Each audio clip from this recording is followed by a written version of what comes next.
1, 2, 1, 2. Yo. Fresh white paper, hip-hop maker. Blasting through the speakers, gonna disturb the neighbors. My mark on the bed, so you know she caught the vapors. Smoking that loud with the Hennessy chaser. Fly like a pilot, she feeling on my privates. I'm drinking like a pirate and fighting like I'm Irish. But I know to be a tyrant, the track is really biting. I'm getting real excited, ain't no time for biting. Lyrical stamina, bring it to an amateur. Pussy slam dancing her, probably on camera. Daily illustrationist, been a hood favorite. Mr. Illy Bang, stay street like the pavement. Architect with the bars, got my weed from Mars. Winning from my slap will leave your face scarred. Respect my cabinet, put you in the emblem. Light you on fire, so Sage can light a cigarette. Your balls don't got venom just like me. You can't move crowds just like me. Grew up in the struggle just like me. Smoking that good loud, yes indeed. Your balls don't got venom just like me. You can't move crowds just like me. Grew up in the struggle just like me. OTG always succeed. I spit the hot flame just like I was dousing. See, rise my cock, cause it says bouncing. Front rush your legs, sweep your face on water fountains.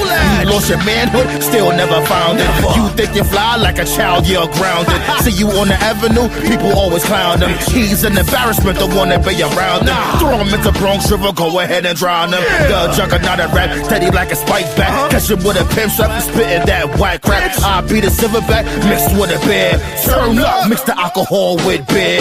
Got that weed smoke in the atmosphere.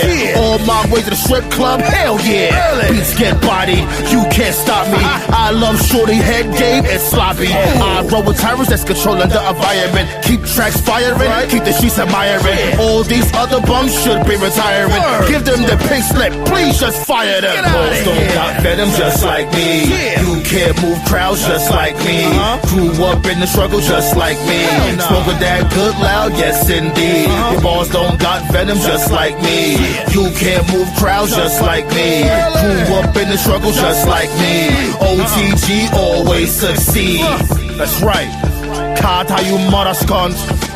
Chugging out of rappers in the goddamn building. Word up, BX representative. Smack the shit out the damn president. Damn, while the butterfly flew out. The hell? Ridiculous. Yo, what the hell you dream of? Fast trips, expensive trips. Don't gotta pay bills, gotta get that bag quick. Tired of having nothing in my pocket. Spending money on stupid shit, gotta stop it. Yo, what the hell you dream of? Fast trips, expensive trips. Don't gotta pay bills, gotta get that bag quick. Whoop.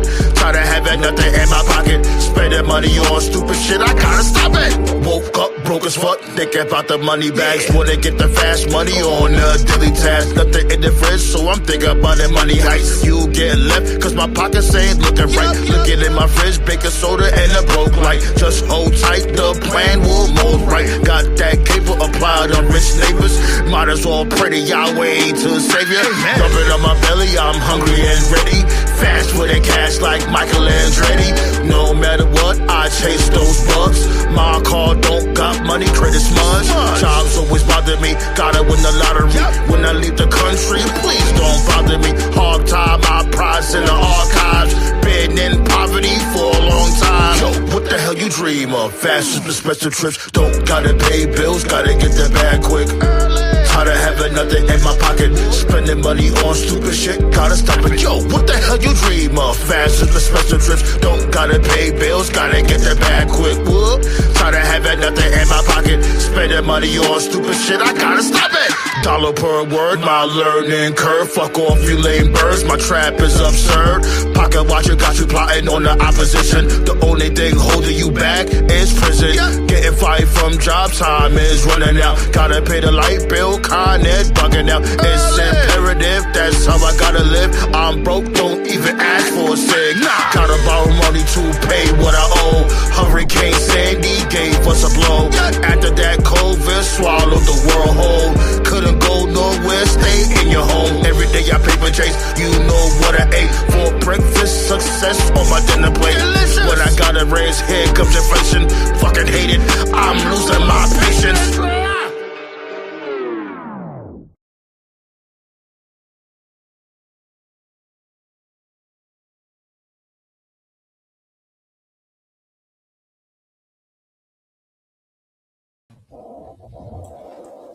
Hey, yo, B, what it do though? Hold up, let me make sure I'm good.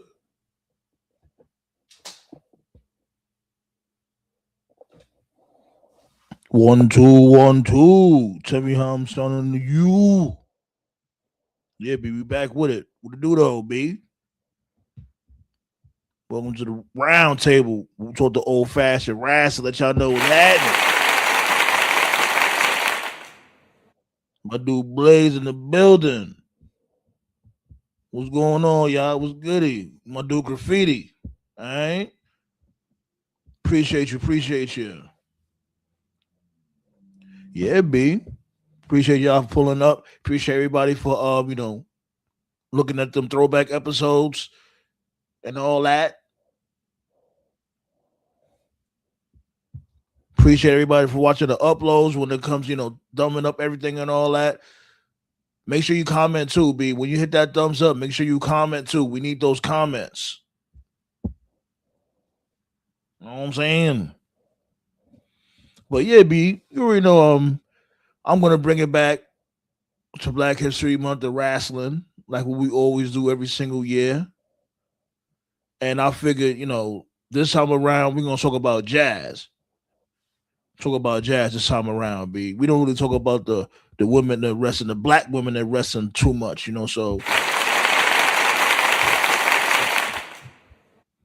gotta talk about jazz real quick there. You know what I'm saying? There's according to Wiki. You know what I'm saying? Let me pull this up real quick. All right. I guess that's a real name. Real name, Colleen Denise Moore Begnard. I probably butchered that last name. My bad if I did. Born August 27th, 1972, is a retired American professional wrestler and manager, better known by her ring name Jazz. She is best known for her time in WWE, where she has a two-time WWF/WWE Women's Champion. She has also competed in the for the NWA, where she held the what? Okay, the NWA World Championship, World Women's Championship for over 900 days. She's a producer and the head of women's division for NWA. I didn't even know that. If she's the head of the women's division in the NWA, why the hell she's not? I don't see her on any of the shows. Anyways, she is also known for her tenure in ECW and Impact Wrestling, where she retired from an in-ring competition. Early in her career, in 98 and 99, she made her debut in wrestling in 1998, working for independent promotions in Kansas and Texas. When she was in ECW around 99 and the year 2000, after dropping out of college, Big Nod, I guess that's how you pronounce her name. I hope I'm getting her name right. Who is him? Sorry about that, y'all. Oh, sorry about that. Anyways, after dropping out of college, Begnaud was approached by starting a career as a professional wrestler and joined a wrestling school in Louisiana. She was originally inspired to be a wrestler when she saw Jacqueline Moore perform. Begnaud trained with Rod Price for 6 to 8 months, and she later made her professional wrestling debut in a match against Moore. Using the name Jasmine, you know what I'm saying? She ain't cut the name in half yet. She later joined ECW as a part of an alliance called the Impact Players, which included wrestlers such as Jason Jason Knight, Lance Storm, and Just Incredible. She later began a feud with Jason and defeated him in Heat Wave in '99. She appeared on an intermittent basis before leaving the company before ECW was shut down due to bankruptcy. Shit. And on them bounce checks. Tell you, this dude, Paul Heyman, you know how much money he owed these dudes? That's why this dude, Bummy Dreamer, said he wanted to do. I don't know if y'all know about this. This dude, Bummy Dreamer, said a long time ago that he wanted to pull up to one of them WrestleManias. This when Paul Heyman was still doing commentary. He wanted to pull up to one of the manias and blow this dude head off, and then just blow his head off too. Pause. Like basically, a homicide suicide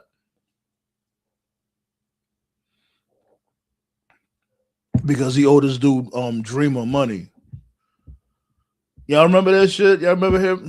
Y'all remember him saying that shit? All right. Got Ballet with the Blick in the building.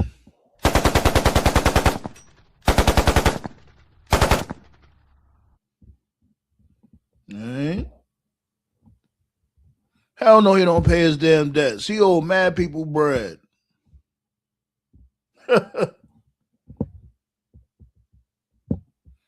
What Blaze song about? Fun fact: Jazz packed up Trish at the WWE Golden Dongathon. Dongathon? Dongathon. For those that remember it. Yeah, B. But yeah, B, hit the thumbs up, B. You already know how I give it up with the thumbs up, B. Let's get it. Black History Month and all that, man. Let me continue on. Let me continue on real quick with this, with Jazz real quick. In late 2001, the WWF expressed interest in Begnard, and she was sent to OVW for 6 months to train under the new ring name Jazz. Wait, she had that name in ECW. That gotta be Cap. I remember her having that name in ECW, if I'm not mistaken. She ain't changed her name to Jazz at OVW. Whatever. She signed a 2-year contract with WWF. She made her debut in the company as a heel on the Survivor Series pay-per-view during a six-pack challenge match for the WWF Women's Championship, which had been vacated by China after her departure from the company ultimately. Trish Stratus was the winner for the match and the championship. Okay, I think I remember that match, though. Following her debut in the company, Jazz began her first rivalry with then women's champion Trish Stratus on the January 14th episode of Raw. Jazz received a push as she defeated Jacqueline to become the number one contender to Trish Stratus' women's title. Jazz received her championship match against Trish at the Royal Rumble pay-per-view, where she was unsuccessful in capturing the title. However, on the February 4th, 2002 episode of Raw, Jazz defeated Trish Stratus to win the Women's Championship for the first time. On March 17th at WrestleMania 18, Jazz successfully defended her belt against Lita and Trish in a triple threat match. Yeah, that's when she was holding the belt down. We all remember that. And that's when they'll ask her for like an interview or whatever, or they'll question Jazz. She would just give them that look and just walk away from them. That was gold. Like Jazz at first never cut no promos. They always ask her, why you doing this? Or why you did this? Why you did that? And she would just look at them, ignore them, and walk away.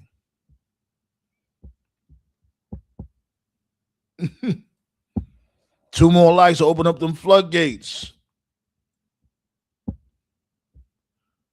Jazz won the women's titles on Black History Month. That's right.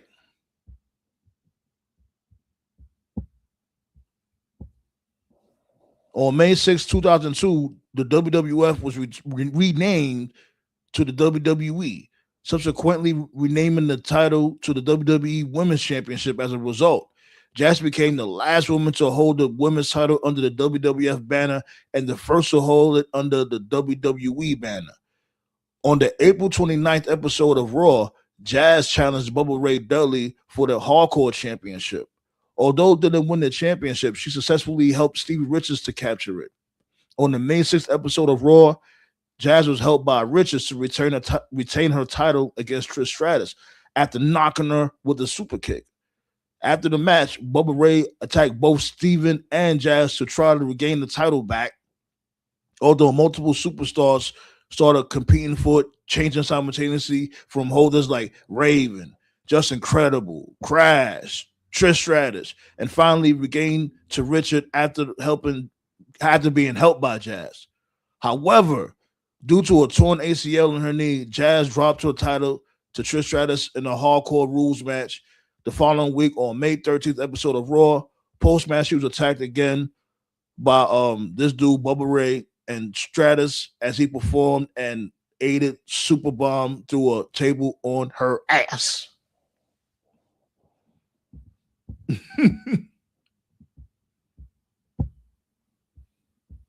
Yeah, man. Jazz been putting in work.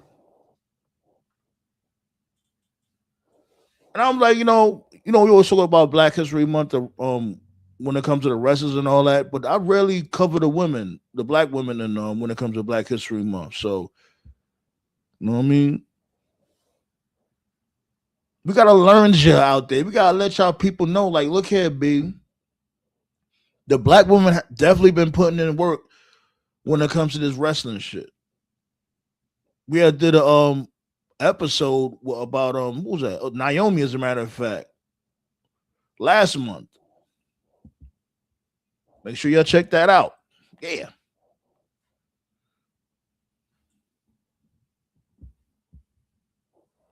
Well, how y'all feeling though? How y'all feeling? Y'all good?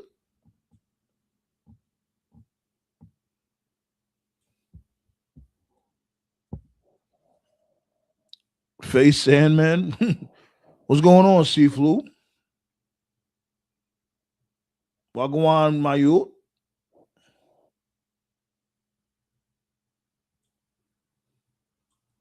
Open up them floodgates real quick. Yeah, what's going on SmackDown right now?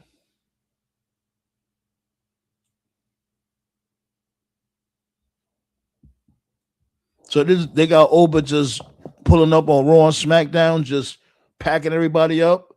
I'm here for it. I'm so here for that. Like, that's what he's supposed to be. He's supposed to be a straight up juggernaut, packing people up in this path, left and right.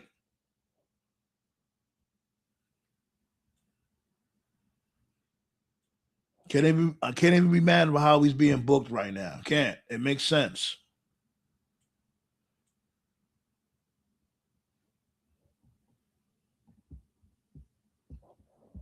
Oh God.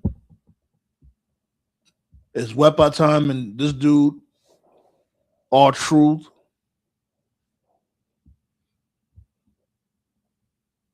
What they having a backstage segment.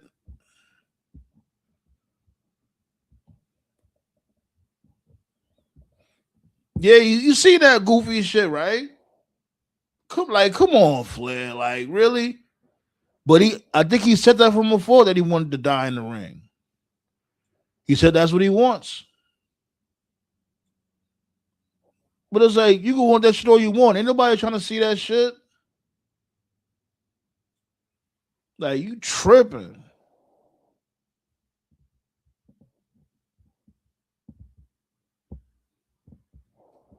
Yo, I'll be super shocked if he leaves WrestleMania still WWE champion. I'll be surprised. I'll be surprised if he makes it to WrestleMania as WWE champion.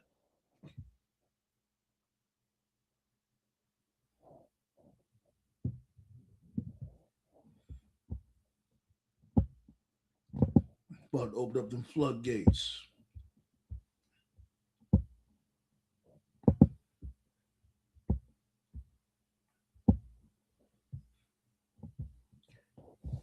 Pow! Right there. Pull up, pull up, pull up. Yo, I know y'all see the Tribal Chief Cook on Monday, though. I ain't get to talk about that. I know y'all see my dude Cook. We're gonna talk about that. But let me continue on with the Jazz story real quick, and we're gonna get back to it. Jazz made her return on the January 27, 2003 episode of Raw, viciously attacking Trish Stratus after a Chicago Street fight for Victoria's Women's Championship, in which Stratus was defeated. She made an in-ring return on the February 10th episode of Raw, defeating Molly Holly in a singles match. Jazz involved herself in the feud between Stratus and Victoria upon her return. She immediately took out Stratus and dominated in matches against Molly Holly and Jacqueline. She competed in the triple threat match for the women's championship at WrestleMania X1X. I don't know what the fuck that one. I think that's 19. If I'm not, I don't know. But anyways, against Stratus and Victoria, but Stratus walked away with the title. During this time, she took on the managerial services of Theodore Long, which led to another women's championship reign after defeating Stratus at Backlash. She had another successful title defense at Judgment Day in a fatal four-way match involving Stratus, Victoria, and Jacqueline. However, she lost a title in a battle royal to Gail Kim and on June 30th. During that match, Jazz had sustained a chipped and dislocated shoulder and needed several weeks to rehabilitate it. She returned from injury in early 2004, but was used sparingly later that year. She became a manager and valet for her real life husband, Rodney Mack. I forgot about that. This dude, Rodney Mack, is still wrestling too. He's an NWA, as a matter of fact. Was a Doom 2.0, some bullshit like that. But, anyways, she was released from WWE in November 2004 due to the creative department lack of idea for her character. Yeah, and I'm not even mad at that. They took very good care of Jazz. She held down the belt. How much is that? Like twice? Let me see. How much times Jazz held the belt down? Let me see. It don't even fucking matter because she held it down like she had a memorable title reigns. Like especially her and Trish Stratus, they had wars.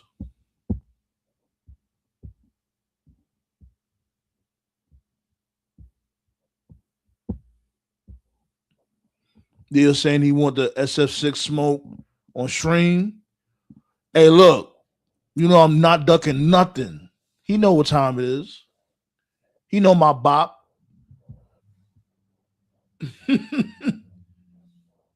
I hope I got that shit uploaded on the external hard drive that I'm using. Pause. What's good though, Gerard? How you feeling, sir?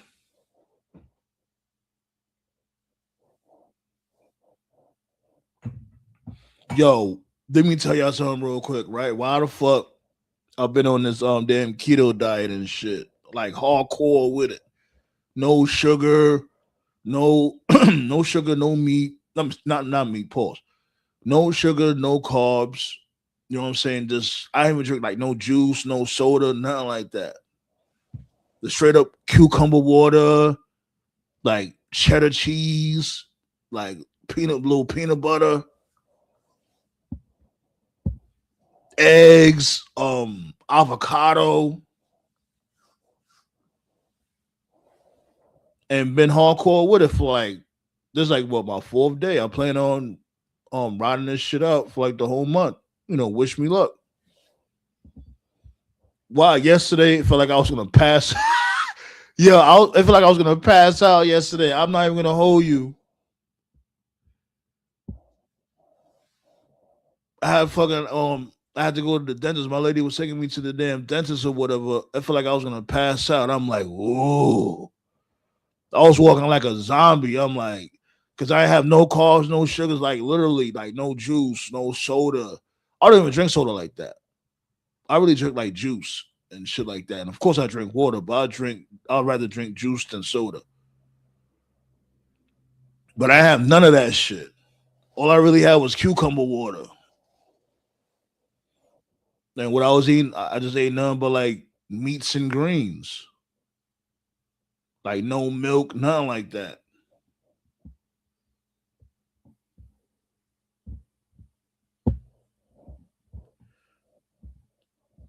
Yeah, like it's not too bad. What's good, Tyler? Yeah, I ain't gonna lie. I don't know. I do not feel like we supposed to be on the road to WrestleMania. It don't feel like shit. And that's what I'll be talking about. Be like, because is they're not creative. They're not creative. They're not fun. I can't stand creative. All of them, like, well, I can't say all of them. Majority of them, mainly the ones that's at the top. Like, they need to just pack it up, man. Like, you know what I'm saying? Pinocchio Paul and Pritchard And them type motherfuckers, they need to get the fuck up out of here, man. They are bad. But I don't want to, I don't want to go. I don't want to even go there. You know what I'm saying? I'm gonna do Black Star.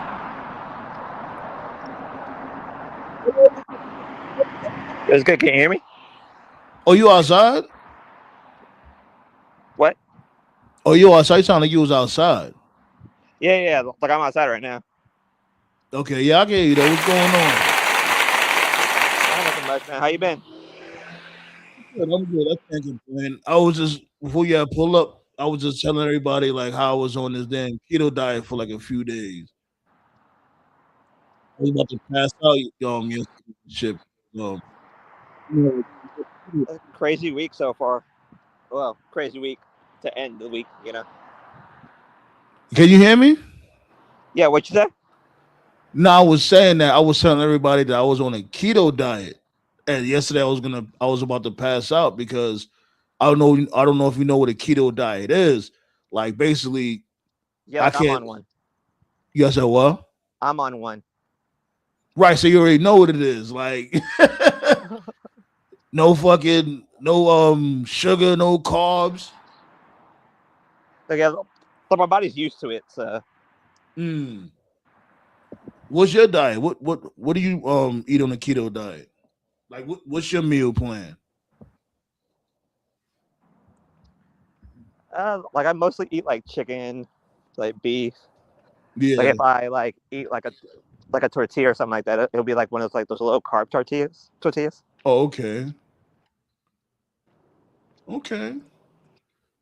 Yeah, I just got Like yeah, like it takes. some keto bread. Like I tried it from like a long time ago. I ain't like it, so I'm gonna try it again this time around.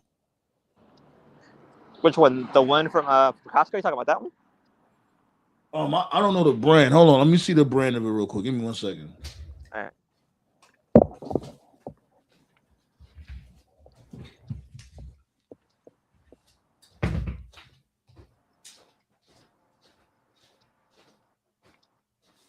It's the fuck Lewis. It's Lewis. Huh? Got the bread from my guy Lewis over here, huh? My guy Lewis is a fucking fanatic.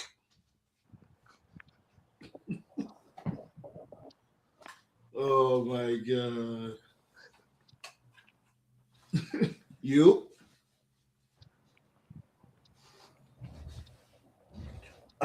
You? Yo. Yeah, you heard what I said? You said Lois, right? Or Lewis? Yeah, Lewis. I don't know what the fuck that shit is, but anyways, what's going on, my dude? Man, like it's interesting, like what Ricochet said yesterday. Yeah, I didn't really get to really read what he said, but I heard he's been he's been going in. Like he said that basically that the WWE sucked the fun out of wrestling for him. Yeah, I heard about that part. Yeah, and he's right. Remember, Mox was one of the ones that said that too, but not in them same words. But there's wrestlers that said that Yeah, about WWE.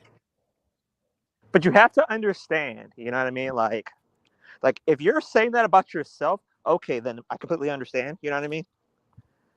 Like it is a matter of opinion. You know what I mean?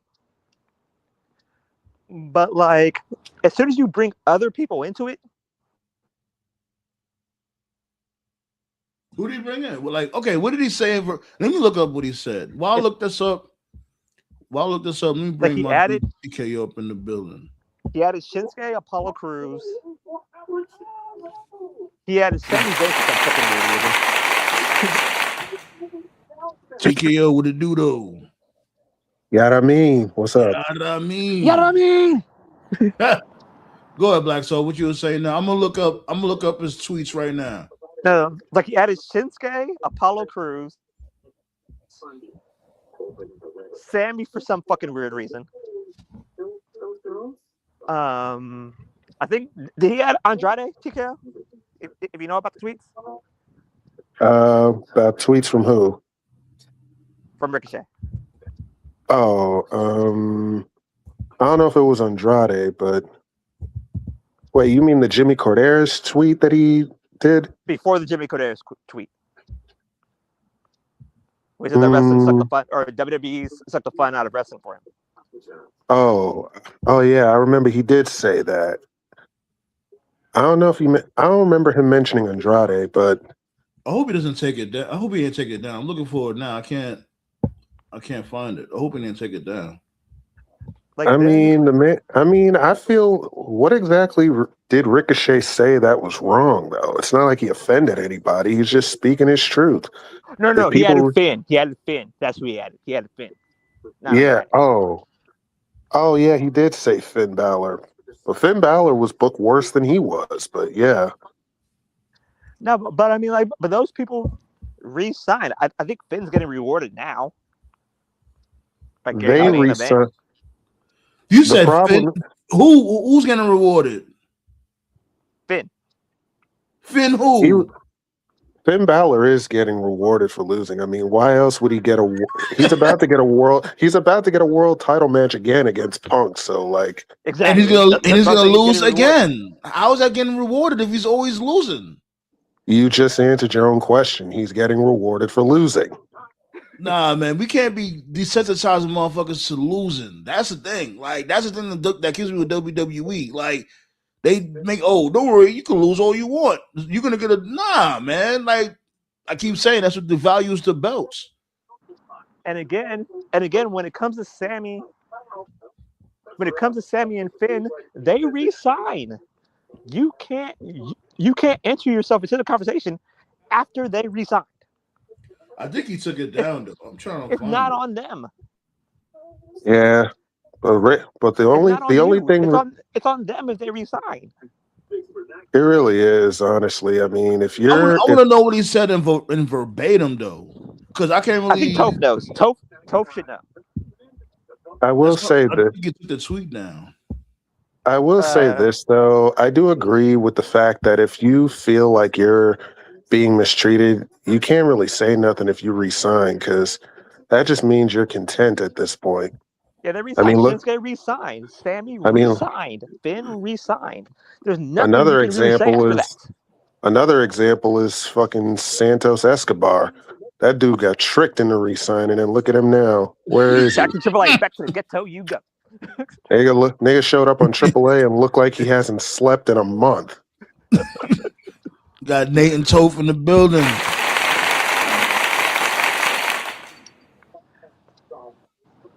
Wagwan. What up?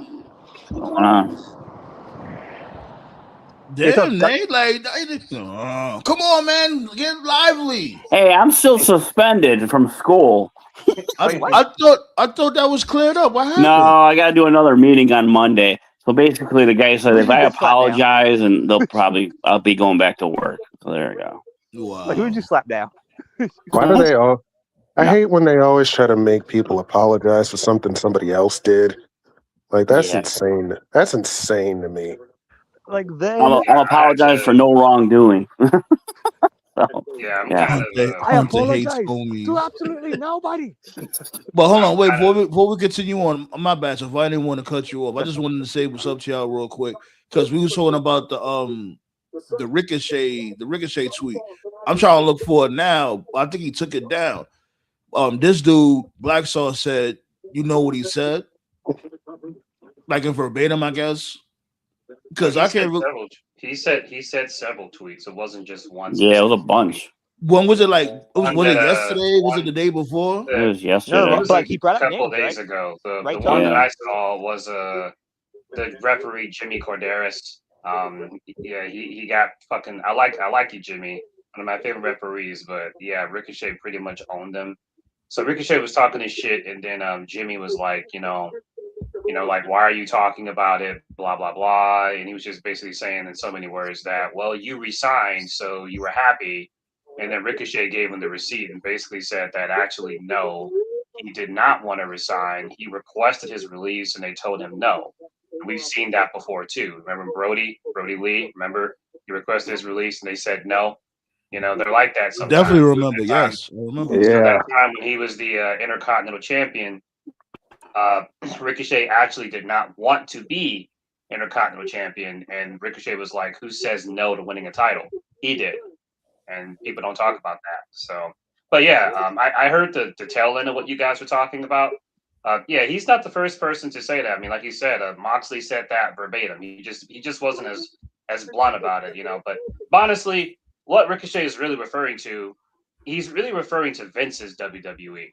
You know, Vince's WWE was like that. They would beat you down and make you just burn out on wrestling. And I give Triple H a lot of shit, but you know, you don't really hear that about Triple H's WWE. For better or worse, Triple H does kind of help reignite some people's passions, because I've heard that before from some of the people that did go back. Right. It doesn't do it with everybody, but still, verbatim, you don't really hear people complain about Triple H sucking the life out of them. Yeah, let's like creatively, we can complain about we can complain about the creative process and stuff like that. But yeah, like you said, we're not hearing any horror stories of people dreading to go to work like they were with Vince. I'm not hearing any stories of like with Vince. I heard, especially like near the end when he was just losing his fucking mind.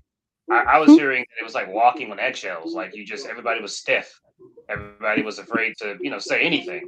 And from what I'm hearing from like Natalia and Rollins and Becky, like even like people low in the car like Tozawa, it's like, no, you can pretty much just say whatever you want. Like Liv Morgan, remember that time Liv Morgan got that DUI? What was that, like last year before last, whatever? That was long. It was like a couple of years ago. Yeah. Right, yeah. That was like in the news, and she was worried because she thought she was going to be in a doghouse. And under Vince, you absolutely would have been. But Triple H was like, no problem. Because you knew it was just a one-time thing, and to Liv's credit, she hasn't got in trouble again after that. Yeah. So yeah. Right. Don't spill your drink. That's all. Yo, Black Star. I mean, it could. Any guy, what's going on, my dude?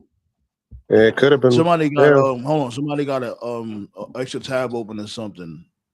It's like a mean echo in the background. Oh, it's going now. Go ahead, Shaquille. I was just gonna say, if Vince was still in charge, Liv would have absolutely got the axe, but she hasn't really caused any problems, so pretty sure he could let it slide this once, and she hasn't done anything to warrant another suspension. So, and plus, look at the Usos. How many times they get busted for drinking, and Right. Exactly. The motherfucker was just drunk. What PLE was that? Jey Uso gets drunk on camera now. That was Cena's last match. Yeah. Saturday night's main event. And Jey Uso gets drunk on camera on the thing. Yeah. My God. Oh, but yeah, that doesn't make Ricochet's comments like any less true, because again, he's really just talking about like Vince's WWE. And y'all didn't even need screenshot it or anything. I'm mad he took it down though. He mad buns. Why he took it down? Probably because he was told to take it down. As far as we know, someone told him to take it down. Like Warner. His wife told him to take it down. Right. But I'll give Ricochet his props. Like he's actually gotten better, and since he's gotten the AEW, when I see his matches, he's actually toned himself down. He doesn't do as much high flying as he could. He's worked. Well, he can. He's getting older. How old is he now? He's still. I know he's still young, but he's been around the world. Yeah, but I'll give him his flowers. Like he's improved his presentation. He's improved his promo. I like what he's doing with the Gates of Agony. He's definitely taking care of himself. I think really what it is that, he was, I hate using this word because it's overused, especially on the IWC. He was just a pussy for a long time. He wouldn't really say shit, so he just sat there and, people would talk shit about him. He just took it. Now he's kind of at a point where he's like, you know what? Fuck it. I'm going to talk back. I'm like, okay, that's fine. Yeah. You notice when he was doing that, people was like, oh, yada, yada, yada. Oh, why he sounds like that? And I'm glad He heard all that shit and he kept going. He kept talking. I like that. Right. And that's why I said, like, when he went to AEW, like, certain people were like, he's never going to be a star. He'll never be a main Turn their eventer. TV Look, down, yo. Somebody TV's mad loud in the background.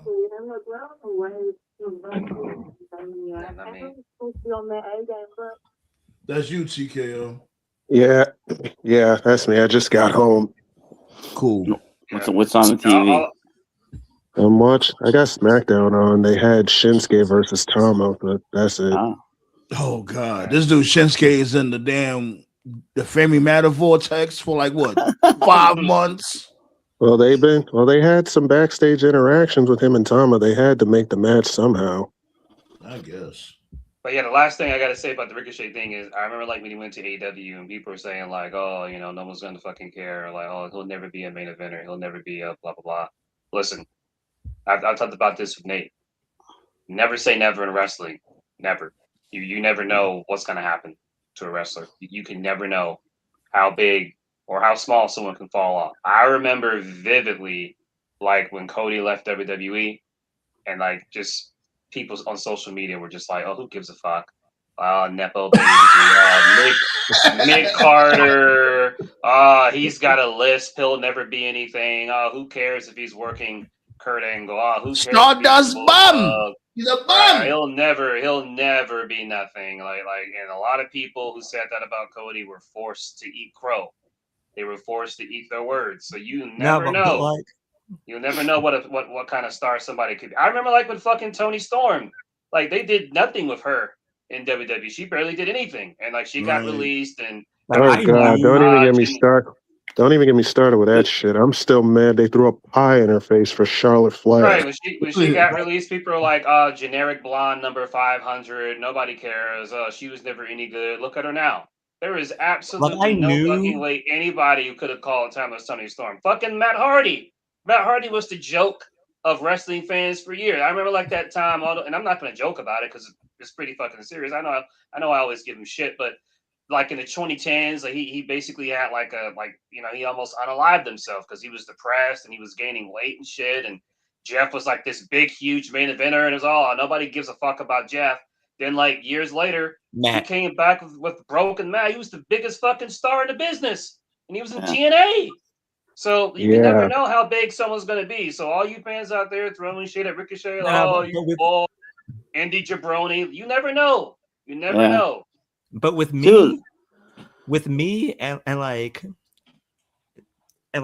let me just like talk for a couple of seconds, all right? Mm-hmm. That okay, when you talk about Ricochet, right? I understand the anger, right? Like how he felt leaving WWE and getting his second opportunity, getting his second chance. I applaud that, and I understand that. I am for wrestlers moving around, moving to different companies, getting where you feel home is. You know what I mean? But like when you're in the situation that Ricochet is, for example, right? You're still at the same exact area. I'm not saying that he'll never be a main eventer. I'll never say that. But what I can say for the moment, he's in the same exact spot as where he was. Well, I'll say this, though. I hear what you're saying.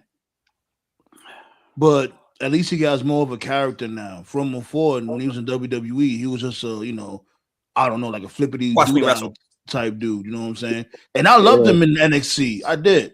But him going to AEW, he got another layer to his character. Yeah, he got a care. I do think his AEW run has been the best work he's done since his days in Lucha Underground.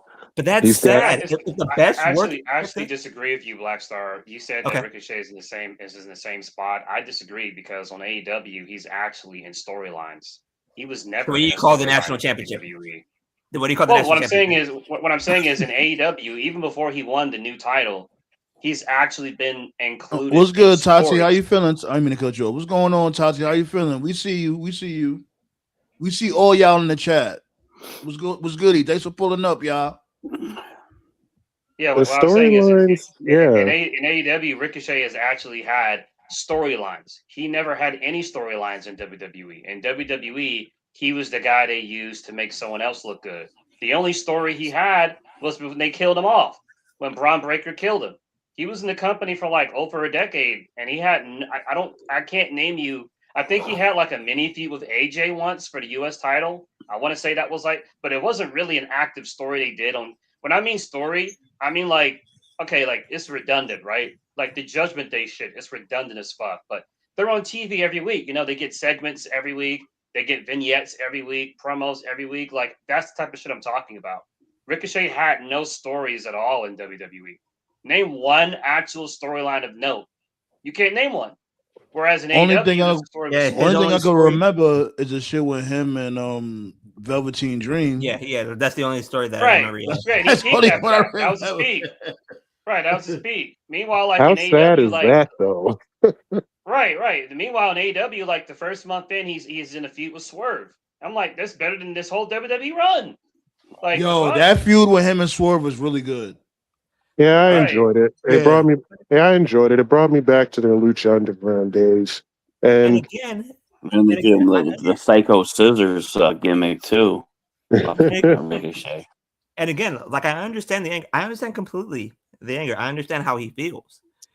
It's just that to me, I think it feels misplaced. But that's what I'm saying. Like, what did he say? Like, he's saying that he's better off in AEW or something. Like, what did he say in verbatim? No, basically what he said, and let me get the exact words here. Yeah. Just give me a second, all right? Yeah, because I'm looking for it. He took this shit down. Did you try the Wayback Machine? Nope. Because I feel like, if you feel like, hey, look, Tony Khan is treating him better, that's awesome. In a way, I think he is treating him better. He got a crew with him. He got a belt that I guess it means something. None of these belts don't mean shit, but that's neither here nor there. Right. And Tony Khan's treating him better because he's a fan of wrestling. Tony Khan, he actually respects. I can definitely, that's one thing I can agree with. Tony Khan is a fan of wrestling. Like I think he's a mark. He's a mark. MJF said it the other day. He's a mark. I really think he's a person that legitimately watches wrestling 24/7. Yeah. What confuses me about Triple H? What confuses me about Triple H is like, and Ryan Ward definitely plays a part in it.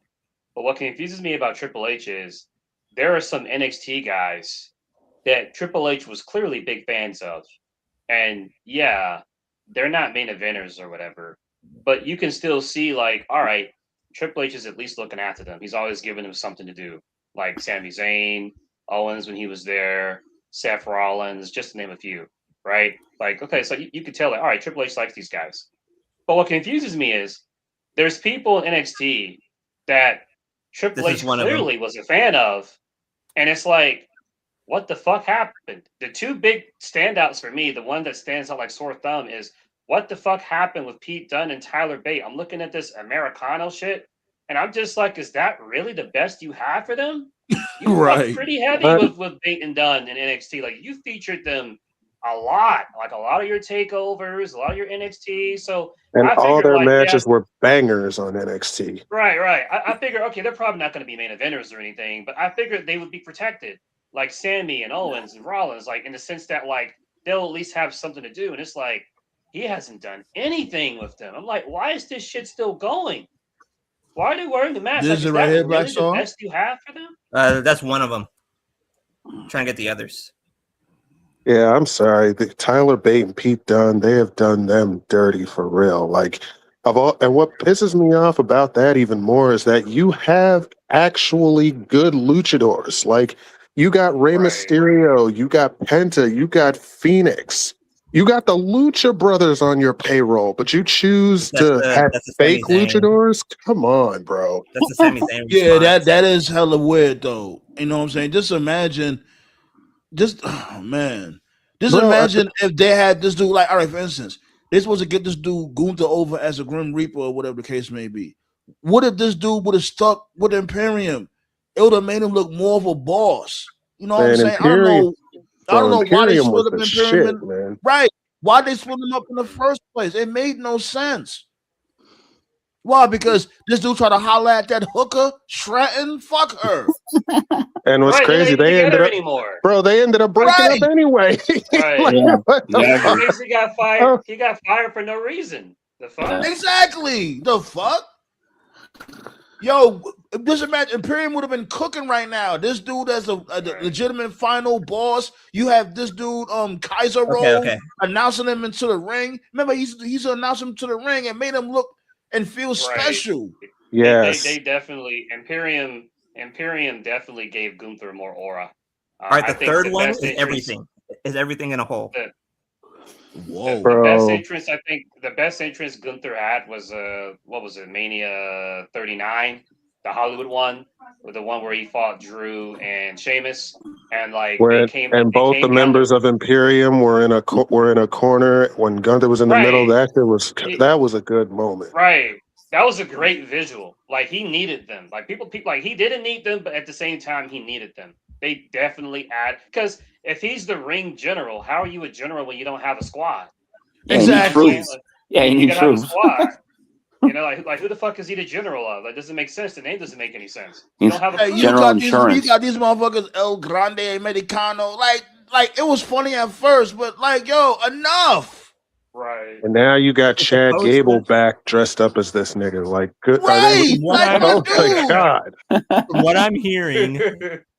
I'm hearing, and again, like the Mania card is kind of getting, it's kind of like clarifying, basically. It doesn't even feel like Mania season, but like never does. But like some of the matchups that are in the works, of course, Punk and Reigns is going to main event Sunday. That's no question. Oh, that's good for Punk.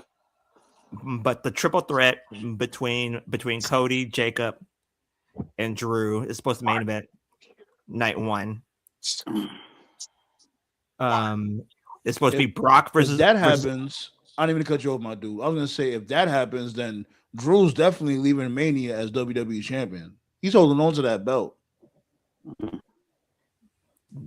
Like then, like another matchup that's being proposed is Brock versus Oba.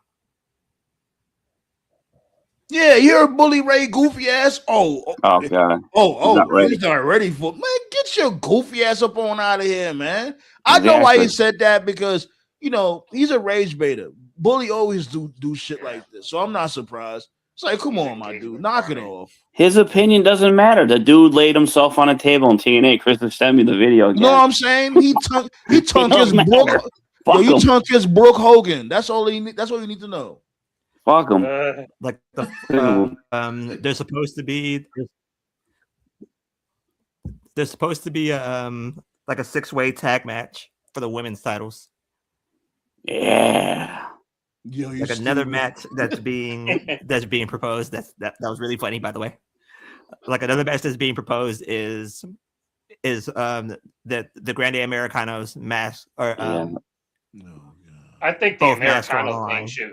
I think the Americano thing should just be a AAA thing. That shouldn't be on WWE. Yeah, what happened with them? I thought they had a working relationship. What the fuck is going on with that? He is in AAA. That's the thing. Okay. Grande Americano, he does go to AAA. I think him and this dude is beefing. Him and what's my dude name? Dirty Dom. Kaiser. They supposed to be beefing over there. Okay. Yeah. So what happened with the Kaiser thing? This is actually my first. I've never talked about it here on the roundtable. So Chad was originally the Americano character. Yeah. And he got hurt. He got hurt. You know, it finally gave Chad something to do. He got hurt, but they didn't want to kill off the character. So then they're like, okay, let's just bring back the Americano person. Let's just have someone else with the mask. And then they chose Triple H. And not the Triple H. Triple H chose Kaiser. But the thing about it is, that would have been a hell of a visual. Right. Kaiser can actually speak Spanish fluently too. Yeah, he really good. And so because he can speak Spanish, when he took on the role, he actually like got really over in AAA, like way more over than Gable did. So now it's like, okay, well, actually this worked out great. So it's like, well, when Chad comes back, they should just fucking ignore it and just have him come out as Chad Gable. Like, yeah, you would think they do that. Nope. we're gonna have them come back as another Americano because they just like to run things into the ground because that's just what The they do. original. The original. Grande. I'm like, yo, damn, y'all are so corny. Did y'all not? Did y'all forget y'all did this with Sin Cara? And it sucked then too. Yo, that writers room needs a massive overhaul because it got these old, outdated white motherfuckers up in there. I don't give a fuck. It is what it is. These motherfuckers been there for like what 50 years? Yeah. Like, yo, y'all ideas is outdated, B. Y'all need to pack it up. Hold on, Tove. Let's really be real. Like, where's the multicultural shit going on up in that writers' room? Why that writers' room mostly got old white people up in there, B? It needs to have different races up in there for like different aspects of life. So when it comes to the storylines could adapt to people that's and it comes up as genuine. Yeah. Look at the writers' room. Dude, it doesn't matter white or black. They're just stealing our ideas anyways. No, it don't matter. It could be, I'm talking about white, black, Japanese, Spanish, all, you know what I'm saying? So they could really know what the hell they doing. These motherfuckers old stereotypical formulas. Like you said, man. Quick question. As you're saying the things that you're saying, do you actually think for 5 seconds that they're going to do it? They need to. They're not. They're not going to have no choice but to. They're not going to. All white people are set in their ways. All I know is the Ditto story has never worked in WWE. It didn't work with Taker versus Taker. It didn't work with Fake Kane versus Fake Kane. It didn't work with Sin Cara versus Fake Sin Cara. It's not going to work with Americano versus original Americano. The Ditto story never works. Right, never. It's all, bro. I forgot they did this like 4 other times, and they all suck. And they all sucked. But the finals, bro, they actually main evented a SummerSlam with Taker versus Taker. Oh God, but Leslie Nielsen, like what the fuck? Leslie Nielsen, I love Leslie Nielsen, but what the fuck are we doing over here? The final match that's being proposed, and this match probably I have the most interest in this match. And that's Finn versus Dom. I don't care. I really don't either. I'm gonna be honest. It's probably going to be good, but it's way overdue. And it means whoever wins, Judgment Day is over. That's it. Whoever wins, it should have been over 3 years ago. Like, pack this shit the fuck up, please. It should have been over when Dom and Rhea left. Honestly, yeah. I mean, it should have been over when Rhea and Priest left. Like, honestly. Like enough of Cringement Day. I just want to say Fake Kane takes the cake. That fucking wig, I'll never get over it. What was bad about the Fake Kane? What was bad about the Fake Kane was like they ignored it. Like it was almost as if like they knew the very next night. Yeah, this fucking shit's because he fought the Fake Kane. They never finished. They never finished it at all. Right. They wanted us to forget that shit. They forgot it. He fought the Fake Kane at the pay-per-view. He lost to the Fake Kane, and then the very next night, he just throws the Fake Kane like in a dumpster, and that was it. That was it. Throw the idea in the trash. I was like, what the fuck? That was it? So you just beat him up backstage, you take back your mask and just throw him out? Like, that's the end? What the fuck? So what the hell was the point of this whole May 19th bullshit? What's good, Anubis? What's going on? Oh, my God. Chilling. How are y'all? Oh my God, bro. Oh man. Like I watched MLW yesterday, and I was like, why did Gallows come back as Fake Kane? Because he doesn't want to relive it. I see he came back as Festus. Yeah, he came back as Festus. Yeah, I saw that. That was definitely a troll, but that was funny. Hey, I liked Jesse, okay? There was something funny about Jesse to me. Yeah, what's his name? Didn't he try to make him Cena 2.0? Yeah, they turned him into fucking America's Most Wanted. I'm like, what the fuck is this? That will always be the funniest shit to me. The fact that Festus stayed in character throughout the entire Flair retirement ceremony. Oh, that was great. No, exactly, Tati. Check what Tati's saying. Like, she said, guess it does matter that they don't have a diverse group of people, writers. This is why I stopped watching. WWE doesn't care about diversity. I can't imagine me still supporting that company in any way. Facts, she's like, yo, like that shit is it's ridiculous, B. My biggest Hey, that's gripe what is I was going to they chime in hire. on. I was actually going to say that that's been brought up a few times. Conan had said the exact same thing else said about, you know, the multicultures. Like, yeah, you should have you should have an Asian person for the Asian, you know, Asian writer for the Asians, Mexican, Latin writer for the Latins, because it's different cultures. So, you know, it would also make more sense and not seem idiotic. Right, you got a whole bunch of old white dudes up there that have been there for like 40 years. Like, what the fuck? I've said it before, and I know Nate remembers because I think it's like one of the first conversations we had, Nate. I don't know where the fuck this was. You can find it on YouTube if you search. This would have been like the build up to, if I recall, WrestleMania 25. Remember they called it the silver anniversary, even though it wasn't. It was like a documentary. I think it was on ESPN or something. How the fuck they got an ESPN doc, I don't remember. No, it wasn't. Specific it part wasn't of on the ESPN. doc that I remember. What's that? It wasn't on ESPN. It was on USA. USA. Okay. Right. The specific part I remember was there was a part where I guess they were going to go over the WrestleMania finish. Like they were like going to go and Triple H was like going to go in a room and they were going to sit down and, you know, work out the finish or whatever. But anyway, Stephanie was interviewed and the interviewer was asking her, who are the writers for WWE? Now, this would have been like 2009. Yes, 2009. And the interviewer is asking Stephanie, who are your writers for WWE? And Stephanie just gave like the most political response you've ever heard. She was just saying stuff like, oh, we get our writers from all walks of life, from TV shows, movies, internships and stuff. But then the interviewer, to the interviewer's credit, was trying to get like a direct response, like, who are these writers? What are their qualifications? What's their nationality? How old are they? Like she was trying to get detailed responses, and Stephanie just refused to answer. She just like kept dancing around it. Like the only way you guys. Well, you got it wrong. It's a sorry. Go ahead. No. Go ahead. All I was going to say was, well, she was trying to explain to you that it's a very diverse group of different white men in bow ties. They're very diverse. Everyone has a different tie.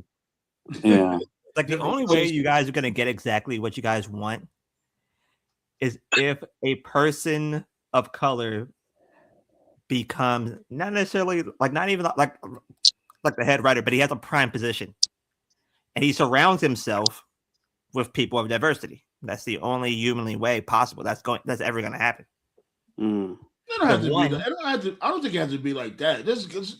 No.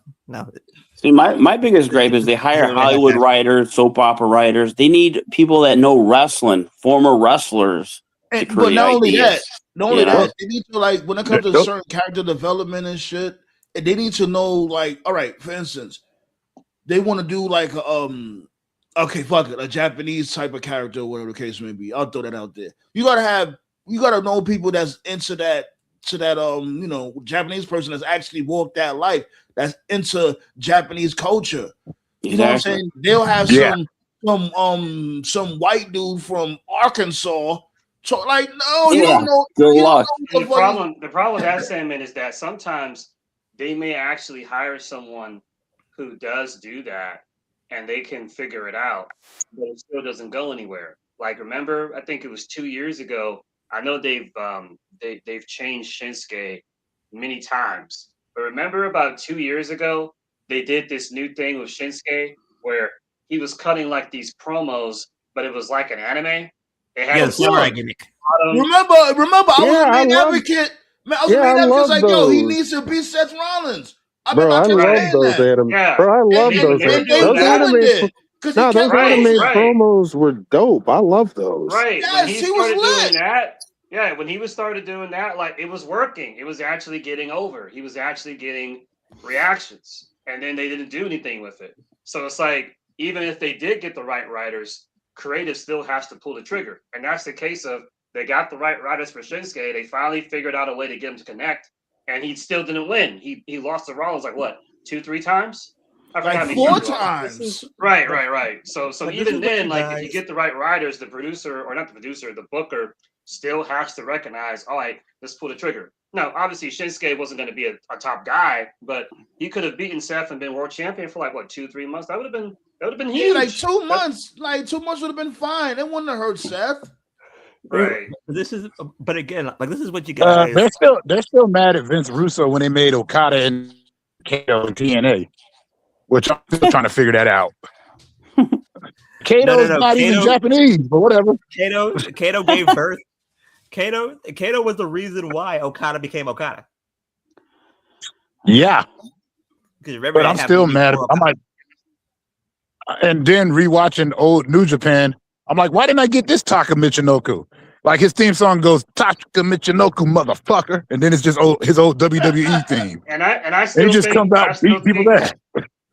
And I still think if they actually put the title on Shinsuke, I think Okada would have considered going to WWE. Maybe he would have signed with AEW all the same. But I feel like if you want to send a message to other Japanese stars out there, use them. Hey, look what we did for your boy. We can do this for him. Imagine what we can do for you. But instead, they had him lose to Shinsuke. Because right after Shinsuke lost to Rollins, all of a sudden you see Okada on AEW. I'm like, they lost him. I mean, he was probably going to go to AEW anyway, but you'll never know. You never know, man. It could have worked. Yeah, but who was in charge, Vince, at that time? Yeah. That's why nobody cares about New Japan. Fuck them. I'm sorry, but this was weird. I'm sorry, think man. about it because Vince did heavy business with them. Hold on, Nobis. Let me read what Sifu has said. He said, "Remember when ACH quit WWE for that racist T-shirt, that black face on Mountain? Yeah. Look, here's the thing with that. Damn. He a goofy because first and foremost, Triple H said that he showed him the T-shirt and he was cool with it. Not only that, after he talked all that shit, he wanted to sit there and have a whole apology tour. Like, I'm sorry. And then this is around the time when COVID just started to hit. So, his ribs was touching. So now he wanted to come and be like, I'm sorry, so, like, Triple H, get your goofy ass on. I always feel bad. I always feel bad about ACH because he was one of the first indie wrestlers to actually like hit me up on social media. He's a really cool dude. I like that he was an anime fan. I like how he always referenced like different anime, like in his gear. He had like a One Piece inspired gear, Dragon Ball One Piece inspired gear. And I like ACH, man. He was dope. Yeah, he was everywhere. Like he's just crazy. Yeah, exactly. He is. He's not right up there in the head, And what basically happened to ACH. But you know what though? I was just gonna say he didn't come off as crazy before. I imagine working there will drive you crazy because a bunch of people that you wouldn't expect to snap off did. Exactly. Right. I think what happened to ACH is just my personal opinion because I haven't talked to him recently, obviously, but I used to talk to him like on a pretty semi-regular basis, like back in when he was in Ring of Honor in New Japan. I think what happened is I just think he got buyer's remorse. I think he always wanted to go to WWE. I think there's a part of himself that just wanted to, just be there. And I get it, it's WWE, right? He went there and he went there like right when Black and Gold was starting to cool off. He kind of settled in. He probably saw the writing on the wall and he was like, fuck. Because I gotta get out of here. Yeah, he was locked in. So he was probably like, how the fuck can I get myself fired? And I think that's what the shirt was. Because like Sandman said, Triple H had already talked to him about the shirt and he gave the A-OK. ACH told him, what was his name? Miles Bourne. That's what his name was. Really. Yeah, Jordan Miles. Jordan Miles. Okay, Jordan Miles. Right. Triple H showed him the shirt, and he told him he was cool with it. So I think he was just looking for an excuse to get. He's like, how can I get myself fired? I think that's all it was. So this is actually Cotton. Cotton would have gladly did it for you. Yeah. If he never likes in the building.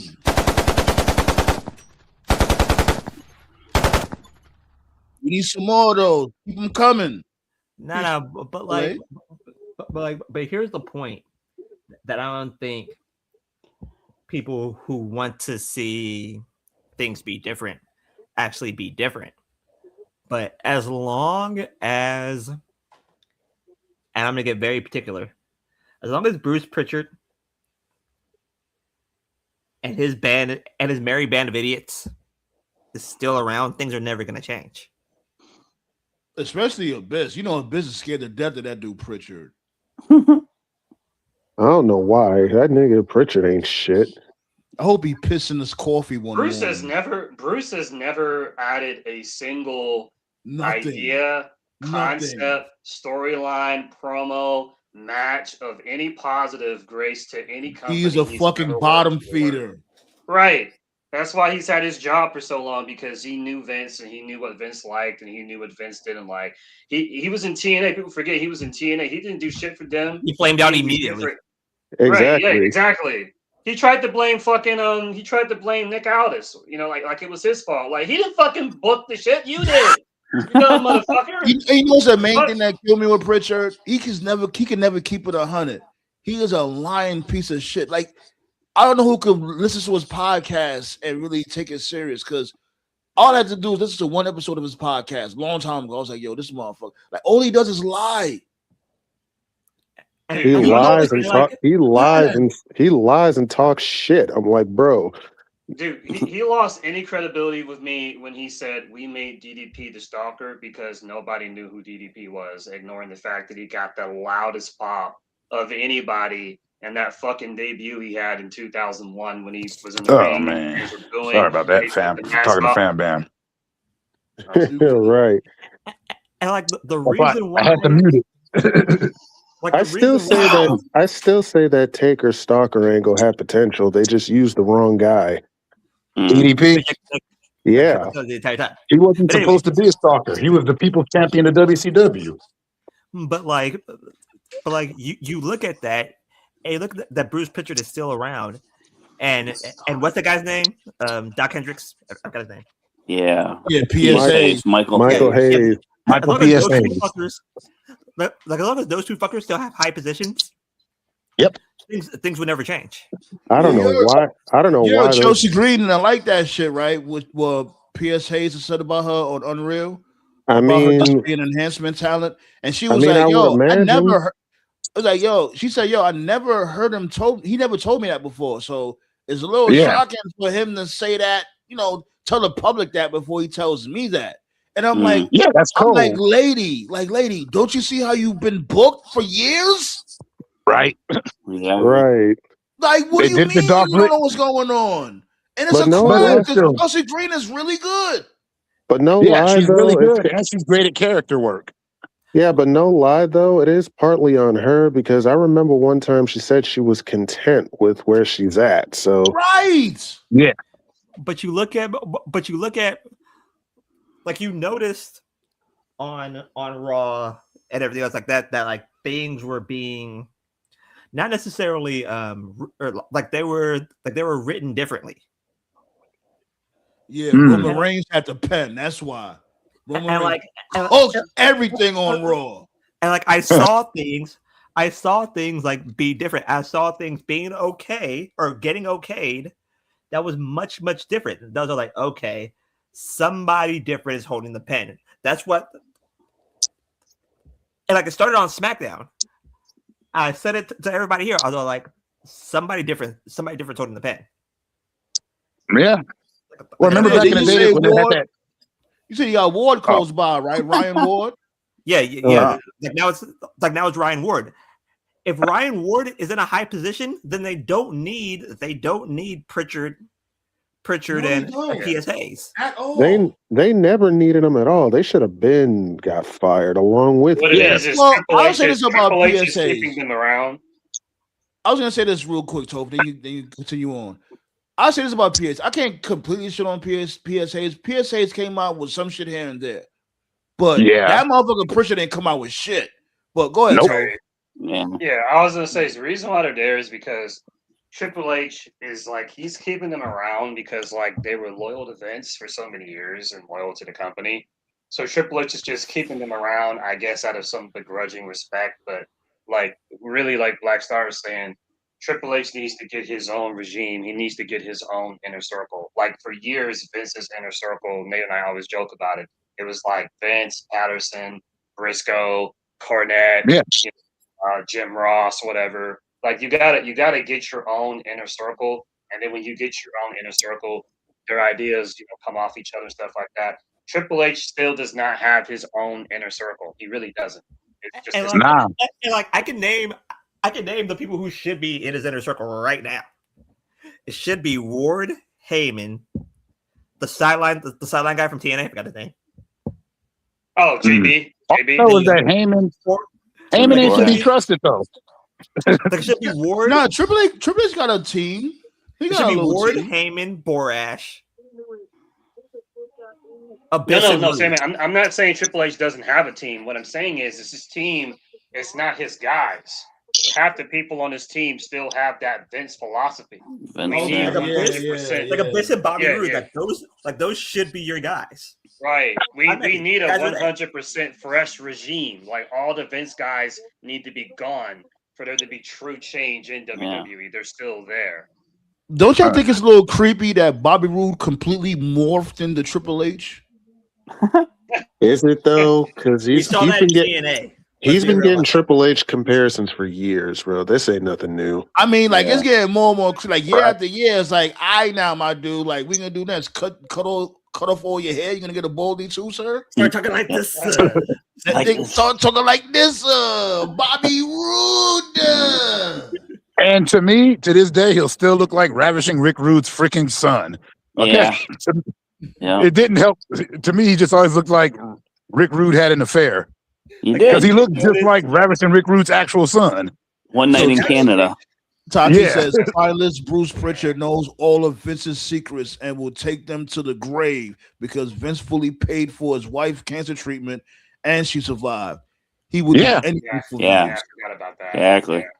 Okay, then do this. Do this. Pay him a nice severance package, and then tell Nick Khan to pack his shit. Get the fuck out. You know what, dude? You sounded way too excited when you said that. Almost like you placed a bomb in the building if they don't comply. Pack that shit. One thing I noticed when Ronda Rousey, when she crashed out a couple of years ago, after she left WWE, and she was just talking about her bad experiences and stuff like that. And her crash out, she did mention Bruce Pritchard being a bully to the girls. Yeah. I remember she said that. And I remember Becky Lynch, among others, they came out to play Damage Control and were defending a lot of the stuff that they were defending the company because Ronda had said a lot of bad things about WWE. But none of the girls ever disputed the bullying claim. They never disputed that. Becky never disputed that. By the way, Becky, we see you. We see you trying to rob the cradle there. Virgo, baby. But real quick, I came on here because, I was waiting for it to start because I was like, hell yeah, tribute to Jazz, and I missed it, and I'm mad about that. Now go ahead. What's your highlights of Jazz? Talk about it. Man, first time I seen her in ECW rocking fools. Yeah. Hell yeah. Tiny lady just coming out beating people up. Then when she got to WWE, I was so excited. And I was like, I know they're not going to treat her right, but I was just happy to see her in the big time. Let me ask you something real quick, because I know I'm not tripping. Because they said in her wiki that her name, they changed her name to Jazz when she went to OVW. I know she had that name in ECW, if I'm not mistaken. That was her name in ECW. With Z? Jazz, yeah. They might have added a Z. Yeah. They might have added a Z, but she's always been Jazz. That's how I know her. Yeah, according to Wikipedia, they try to say like, when she went to OVW, they called her because her name was what? Jasmine? Hold on. Nah, it might have been Jasmine in OVW, but she was Jazz in ECW. She was Jazz in ECW. Because I remember her beating Bill Alfonso's ass. Yeah. Don't believe everything you read on Wikipedia too. Jesus. But the only thing though, when it comes to Jazz, the biggest missed opportunity, and I've said it a million times on here, and I'll continue to say it, is her and Jacqueline should have been that damn tag team. I don't care if none of the girls could have beat them. That would have been a good team. Holy shit. Vince wanted that to happen. There was rumors going around that he wanted them to be one, but he's like, but there's nobody that could believably beat them, just like with the Nation of Domination. Yeah. My bad. I said Jasmine. Excuse me. I meant Jasmine. Jasmine. No, it should happen. No, it should happen. I can't believe they haven't did it yet. Right? Is that they should pair Jazz with Jade. Ooh. That's how it go. Yeah. But she's That in would be cool. NWA. Yeah. I guess she's the women's wrestler coach in NWA.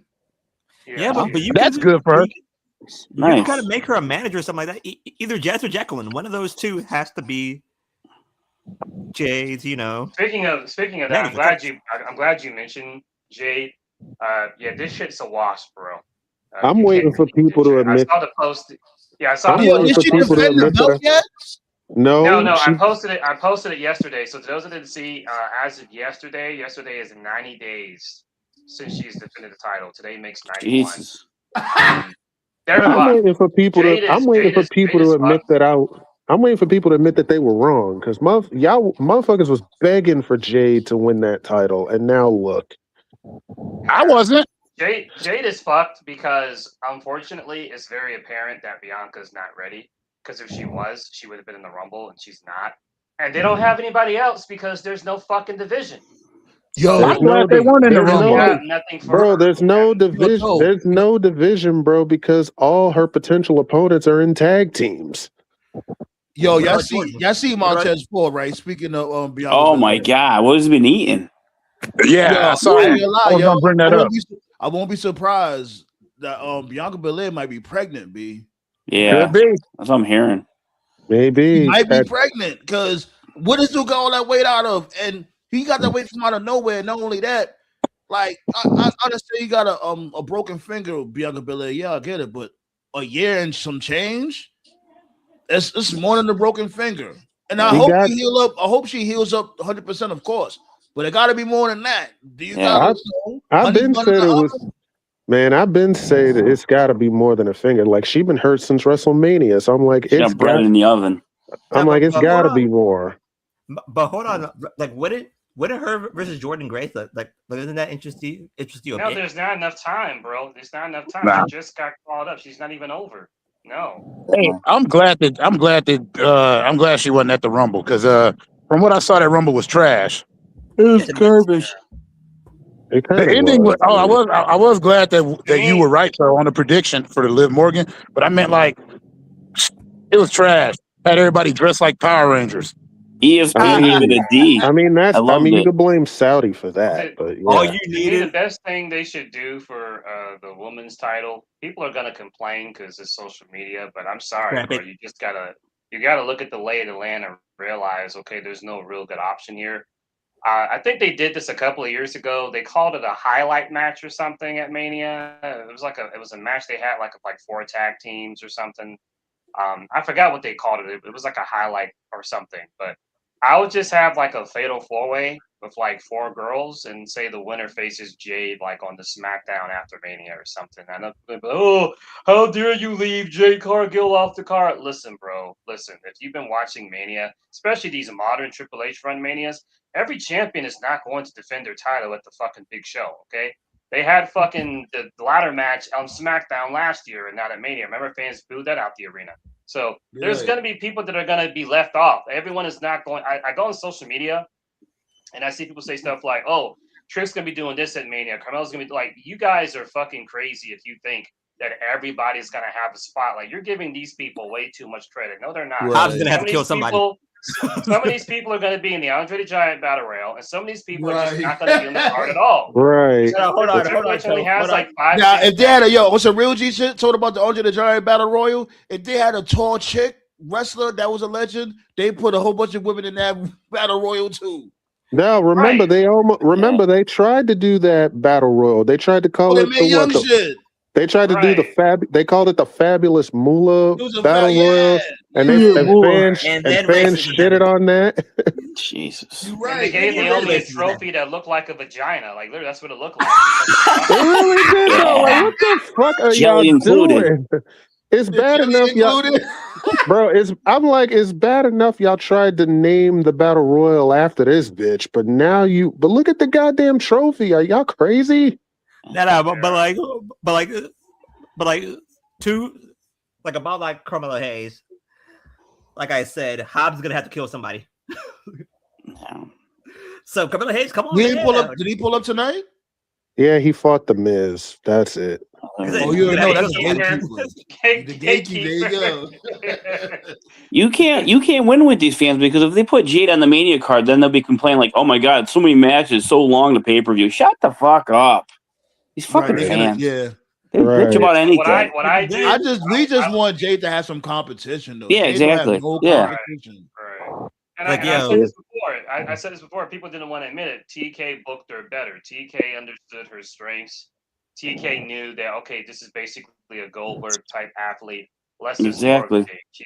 She's not the type of chick that's going to go out there and can hold your attention for 10 minutes in a promo. She's not the kind of chick that can go out there and wrestle a 20, 25-minute clinic. And that's what they want you to do in WWE. She can't do that. Hey, you know the other thing about that too, Tove? Like, the AEW roster was way more women in there than WWE. Right. Like they don't have anybody on SmackDown. Right. So when TK booked her like Goldberg in AEW, it worked because AEW, like you just said, they actually had the roster to support that. Jay could go out there and she could wrestle like, pointless like 5-6 minute matches, and it was fine. It's whatever.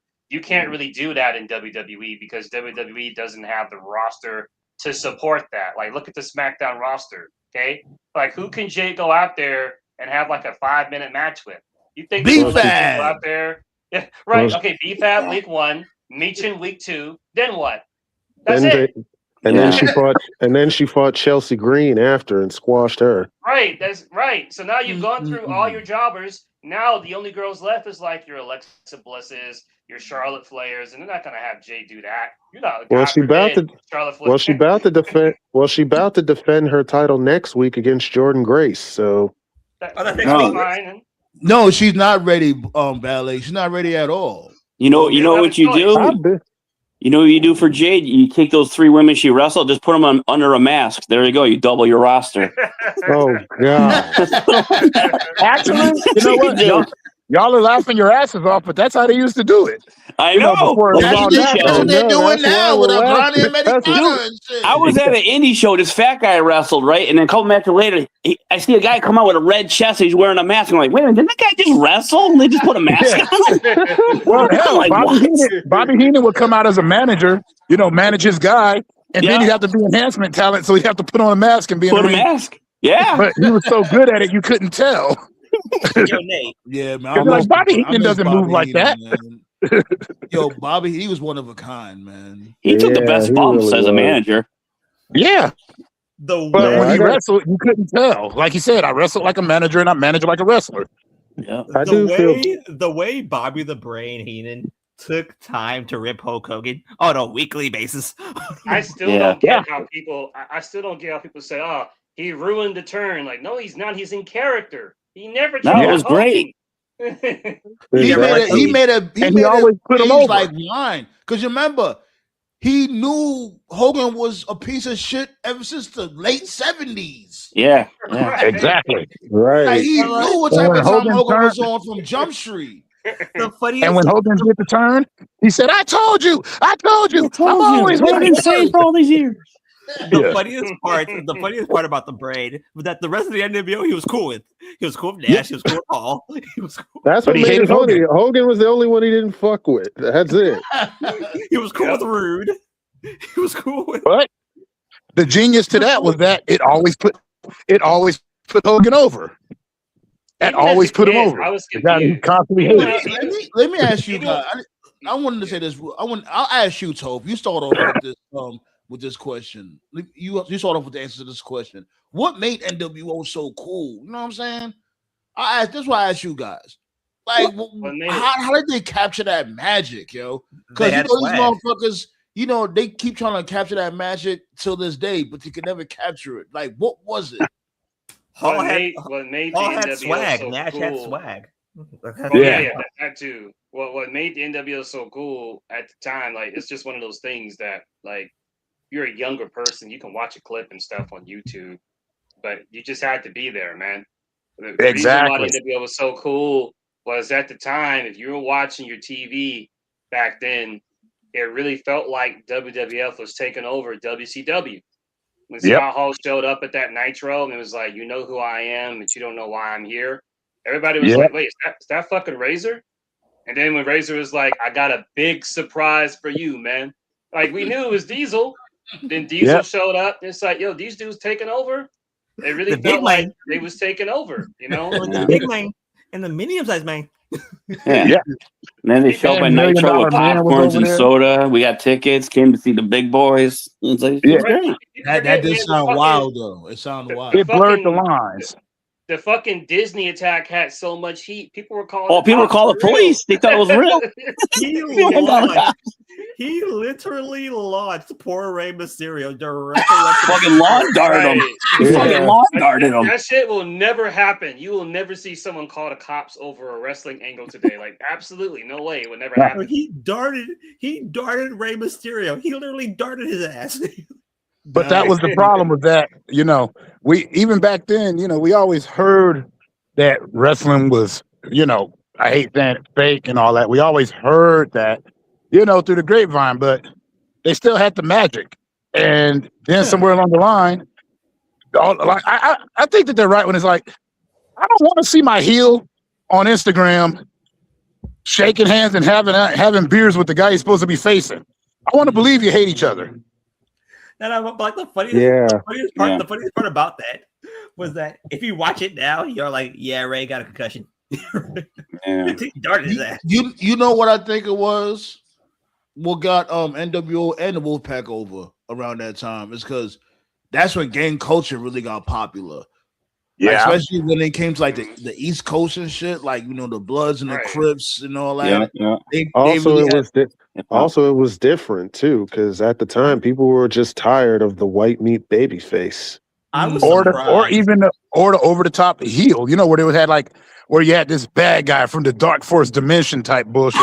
And this just seemed like just some regular ass mofos that got that was tired of the bull. Like, here's the part that I didn't get. At the time.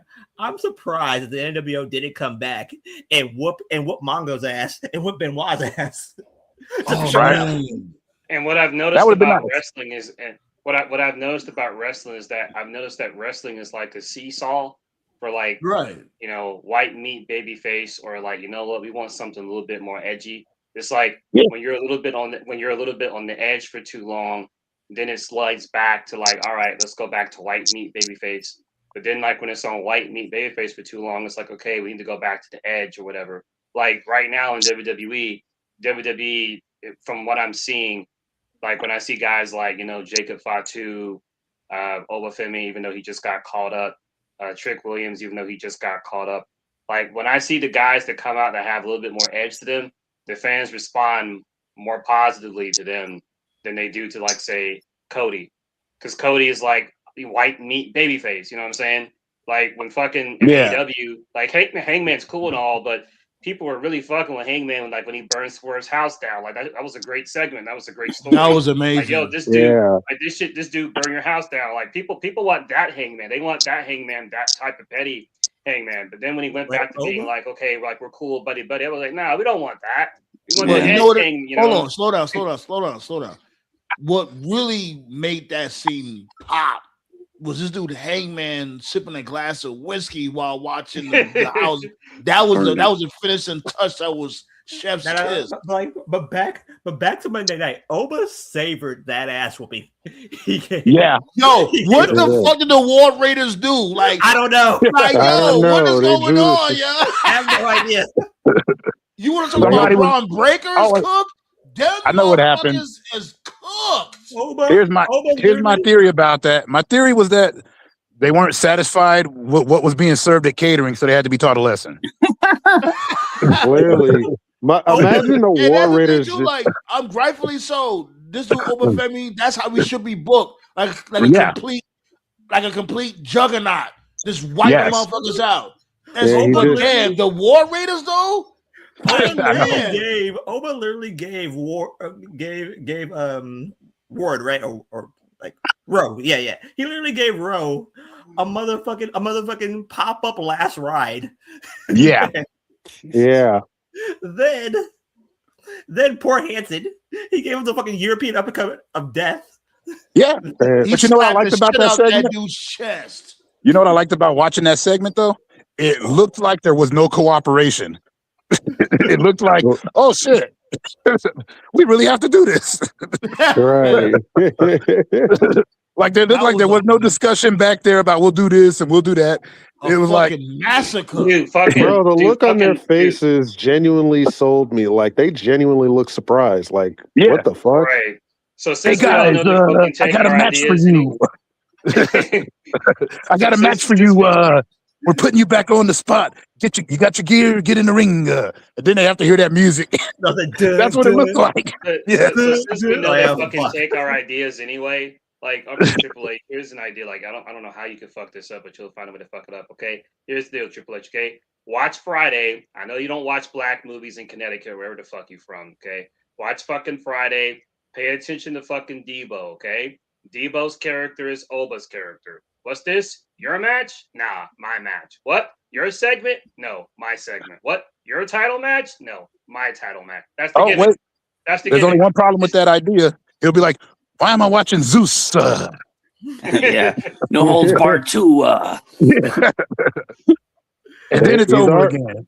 The man is but Oba's already over. So like, there's no way you could fuck him up completely. Exactly. You can tell looking at Oba that he savored that ass whooping. Yes. He savored you can tell the War whooping. Raiders had a what the fuck look on their face when they saw him strutting to the ring. They're like, hey. Right. Is that what you told me? Like it's kind of like when jobbers are in the ring at Nitro, and then all of a sudden you hear the Faces of Fear music. Yeah. No, you know what I mean. To me, it looked like he savored that beating he gave to Kit Wilson tonight. So like, yeah, good. But we need him to be Kit Wilson and someone else. You got to have him keep just bulldozing people. It only works. Well, if you remember, this is what they did with Kane when he debuted. Kane would just show up and just kill people randomly every week. Remember? Like I said, he killed Foley, he killed Ahmed, and he got over. So, like I said, I need an Oba Death Tour. That's what I need. I need that right now. We'll probably get that for now. So like, until he gets his first feud, I don't care. Just keep it going. Yeah. I want to see people. I want to see people looking like they're fiddling in their pants when a mofo's strutting to the ring. And by fiddling, I'm pissing. What I would do, man, he could be like a one-man Shield, like how the Shield would just come out, like when the minute their music hit, motherfuckers in the ring genuinely look scared, like I'm fucked, and then they just came out and just powerbomb niggas. What I would do, if I was booking Oba, I would not have him wrestle an actual match until Mania. From now until Mania, just have. Yeah, but if I was booking, I would just have him go out there and just kill people every week, just like he's been doing. Like he just shows up every week, every other week, Death Tour. and he just kills whoever. Just kills. Did y'all watch his workout with? Did y'all watch his workout with Sheamus? That shit demoralized me. Yeah, that nigga be lifting like some crazy shit. I'm like, what the fuck, bro? This nigga is worth. Those fuckers are huge. Nah, man, this motherfucker is not human. He's more inhuman than John Cena is. I'm like, dude. Right. So yeah, I would just book him to just kill people until Mania, and then like 2 weeks before Mania. I know it's overused, but 2 weeks till Mania, basically have Oba cut a promo. Like, okay, don't have him say anything. Like, no promos. Like, he just goes out there every week from now until like 2 weeks till Mania. He just kills people every week. And like 2 weeks before Mania, have him cut a promo and basically just be like, you know what? I'm kind of bored killing all y'all. And Mania, I'm going to be there. I don't know who's going to come out, but if anybody wants to try to stop me, whatever. And then at Mania, you have his first actual match. But who would his opponent be, though? That's for them to figure out. You're the theme song. This dude just said the theme song just now. This dude Black Star. Like it should be Brock. What? No, it can't be Brock because if it's gonna be Brock, that Oba's not good enough. Oh no. Yeah, Bully's a whole goofball. Bully's a fucking. Why would I trust what Bully's got to say? Bully Ray's a fucking hoe. Like he says Oba's not ready, but he justifies Brock Lesnar versus Omos. What the fuck? Bully, you fucker. But you know what though? When I was watching that workout, I got demoralized when he said, "I'm not as strong as I used to be." I'm like, "Fuck you." Man, what the fuck? You're not as strong as you used to be. That's what he said. He's my like, "I'm not as strong as I used to be," while he's holding up this big ass 150-pound weight over his shoulder like he's fucking curling a kid. It ain't right. Oh my god. Like, well, Sheamus, time to die. Yeah. It can't be Brock because unless gotta Brock, build if that. it is and if it is Brock, Brock's got to lose. Like I said, Sheamus, time to die. They're not going to have Brock lose because they're saving Brock to lose to Gunther as a retirement match. But SummerSlam, we're talking about Sheamus. Yeah, it's either going to be Oba or Gunther. Yeah, that's what's going to be. It would be like a no finish. Just have them fucking fight and brawl and fucking have a no finish or something. You know what? I wouldn't mind that. Like, you got a good idea, Nate. Like, if it ends up being Oba and this dude Bork, just have them fights or no contest. Go up to the stage, a fucking like a spear through a fucking wall, and there you go. Double bum out. They should literally fuck up. They should literally fuck up every single security guard in Vegas. Yeah. Fuck it. Yes. They're down for that. And the best way to get that cracking, it gets messed up because somehow Paul Heyman gets demolished, and then they have the security come out, and they're just powering through all them mofos. Because you got to throw Paul in there getting beat up somehow. Might as well fuck up Paul Heyman in the process. Yeah. Because look, let's go after Paul Heyman though. Seriously. Yeah. Paul Heyman been taking some bumps as of late. In his late age, too, he took a power bomb through the table. He took a right hand to the lip. But the reason why I said Paul Heyman would be good for that is because one of the things that sold me on Joe versus Brock was when Samoa Joe choked out Paul Heyman. Yeah. In the middle of the ring when he's like, "I'm very disappointed that Brock couldn't show up today. I need you to deliver a message to him." Cutting it like Samoa Joe knows how to cut it. Like, and then he just looked at Paul in the face and said, "I'm gonna choke the life out of you," and then just did it. The last thing you heard from Paul Heyman was, "Oh," and they started getting choked. Did Paul Heyman try to run? Did he? He tried to run, but it was too late. He tried to run, but he's. I think Paul also got RKO too from Morton. But yeah, did he? He did. I think he got RKO. I think remember they set up Brock versus Orton at SummerSlam. I think Heyman got RKO'd in the process, but yeah. Like then Dragon Lee, poor Dragon Lee. He got fucking Hangman. He got fucking Hangman sleepered by Gunther. Yeah, but just don't mess up Oba. I mean, he's over. People like him. The strut is fucking infectious. I watch reaction videos of everybody doing that damn strut. Yeah, do the strut. Yeah, do this. Yeah, so far so good. Speaking of that, hold up. I'm glad you mentioned the choke, man. Holy shit, dude. I was talking about this with Nate on Wednesday. Like, holy fucking shit, bro. I hate it when people talk and they have no clue what the fuck they're talking about. So on Dynamite, Brody choked out MJF and squashed him. And so then I was on this post. Like I don't even comment on Facebook like that anymore. I'm still part of many groups, but every once in a blue moon I'll scroll. I was scrolling through this post and someone said, "Oh, Brody stole Gunther's spot." Like, wait, what? The idiots for years. Yeah, he was doing that in Ring of Honor. He was doing that in New Japan. That's not a new thing. He literally does that to Darby Allin. Right. Like people just have this obsession, like just because you saw it in WWE, they invented it. Like because they're not wrestling fans, they're WWE fans. But sometimes doing the Hangman, sometimes their main roster marks. Sometimes doing the Hangman sleeper to a smaller person just makes it hurt just like 10 times more. Yeah, it looks more. Yeah, but it's not. That's how these dudes be exposing themselves. You know what I'm saying? It's like y'all don't. Oh my god, he used a power bomb. Oh my god! Y'all only watch WWE. You know what I mean? One of the dumbest things I've heard was that motherfuckers actually thought Mariah May was copying Tiffany Stratton. I'm like, just because she had. Motherfuckers thought Mariah May was copying Tiffany Stratton just because she had blonde hair. I'm like, what the fuck? Right. I remember I was watching somebody. I forgot who I was talking about, but it was a CM Punk match in AEW, and they're like, "Why are you doing the pedigree?" I'm like, "Dude, that's the Pepsi plunge." Yeah, that was literally there you go. that was literally his finisher in Ring of Honor. Like, come on, man. Right off When the did top Eagle rope. H ever do that? Like, Never. how you do the pedigree off the top rope? That shit is wild. That was his move. That was his move in Ring of Honor. He always did that. No, but hold on though. Like, didn't the pedigree come before? Like, I think like in '95. That's when Triple H first started using it.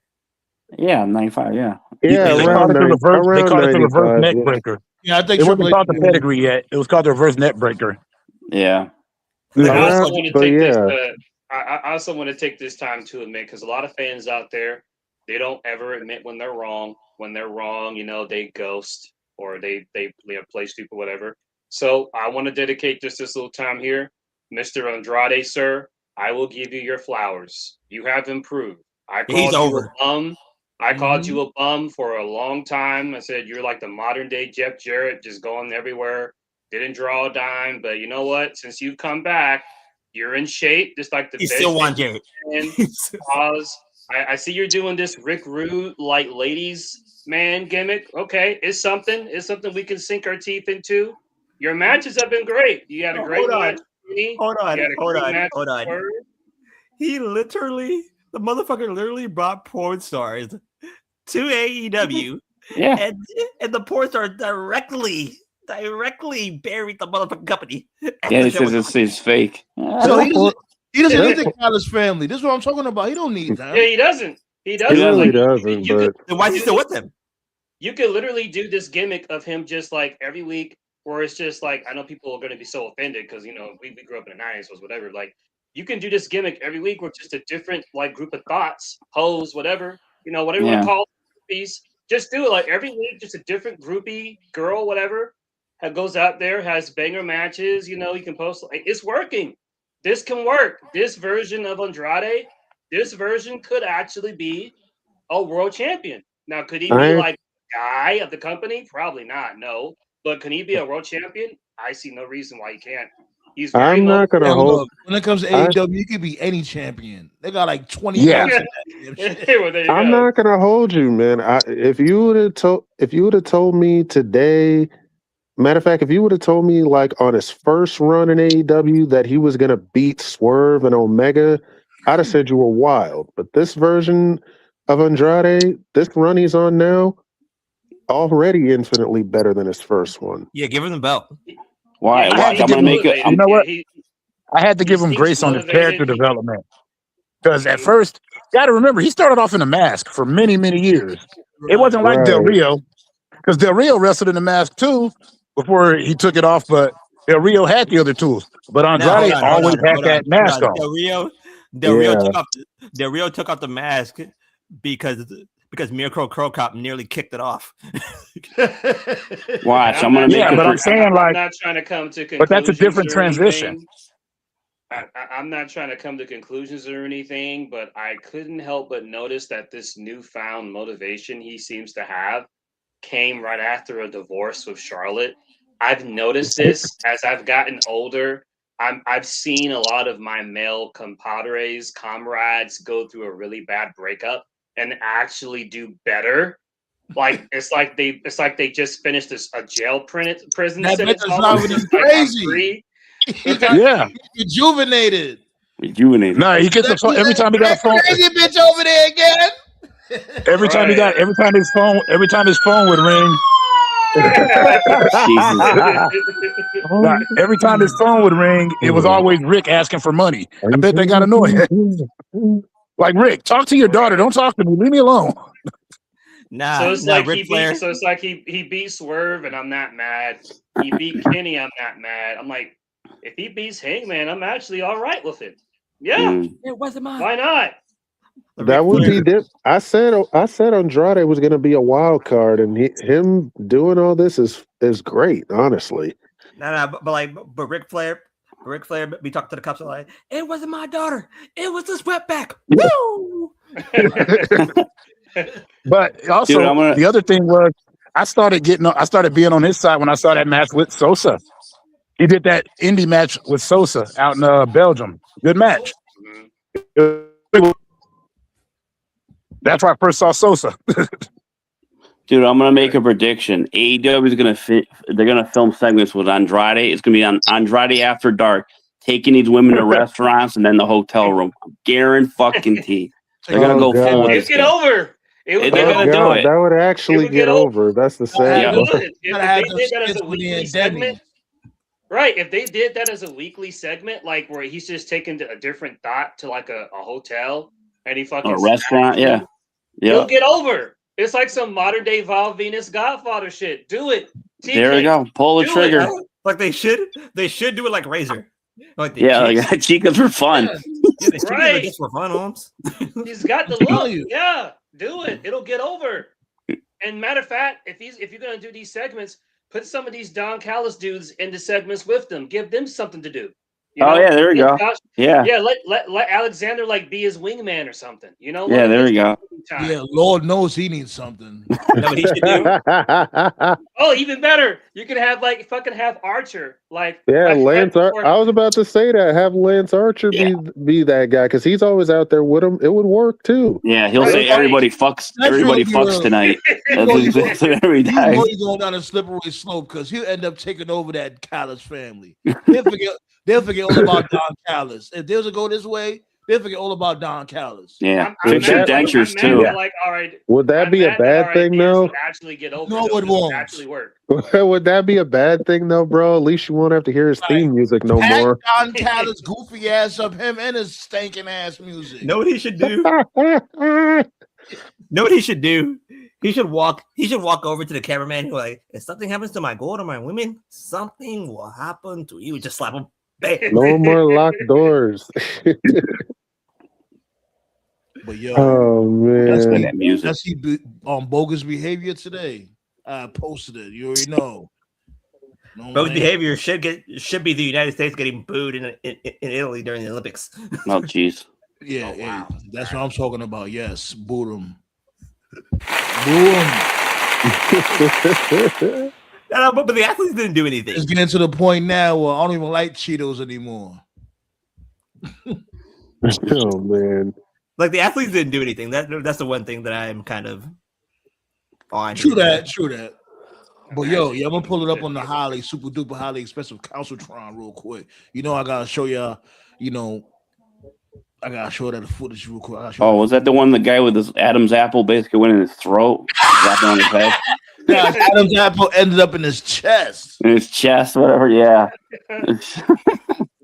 Word. I was like, what the fuck? Yeah, if I don't have bum out of the week, I have bogus behavior. One or the other. Yo, Tofi, know what to do. While he pulls that up, I haven't done this in a while because I just saw this match recently. My throwback match tonight is Kurt Angle and Chris Benoit. Who? Yes, true classic. Which one? Classic. The one at the Royal Rumble. That shit was fire. Okay, who's this Benoit guy I've been hearing about? Oh yeah, but Christopher. He's erased from history. Chris Benoit. I believe they called him the Canadian Destroyer. I don't remember. Yeah. Don't they have? Did they bring the footage back with him on it? Was it ESPN or Peacock? Which one is it? Netflix. I don't know. Netflix. It's on Netflix. Yeah. What they did? So he reincarnated. Oh, okay. Yeah, but I know. Remember on the network, it would come with a disclaimer. Like you couldn't even search his name, but if you had any matches with him in there, it would say it would had a big disclaimer on them. Yeah, but it's not. And the bubbles were gone too when you stream it. You had to find it. Yeah, but they not going. They never gonna mention him on TV though. That's for sure. Netflix doesn't care. They have. Let me steal something. Let me steal something from a trash rapper. Benoit got reincarnated. Crazy fucking Big Show eliminated himself in 2004. Yeah. Yeah, go right here, baby. Oh Jesus, look at this shit. Oh, good Lord. Wow. Yeah. Oh man. He didn't even power bomb him. He just straight sheer dropped he death bombed him. Jesus. Yeah. Welcome to your first day in the afterlife. Turn this dude brains into pudding. BrokenNeck.com. If that fucker didn't get fired immediately. Yeah. What wrestling company was that? What was that? It's an NJPW. Oh, okay. Jesus. Man. Like Cornette said, they spend so much time trying to do all this spectacular crap and hurting themselves worse. Jesus. He did that shit for some kimchi. They did. Man. Like real quick before we go today. Congratulations on a great career to Biggie. For those of y'all that don't know, Big E has officially confirmed and announced that he is retiring. That he is retired. So a sweet message on the way out. But he had a solid career for he had a good run. On Black History Month too. I'm glad he did it on Black History Month. And granted, I wasn't like a really big fan of his, but I definitely appreciate the contributions that he put into the business. He was entertaining. He became a WWE champion, and he was fun loving, but he was still a dominant force.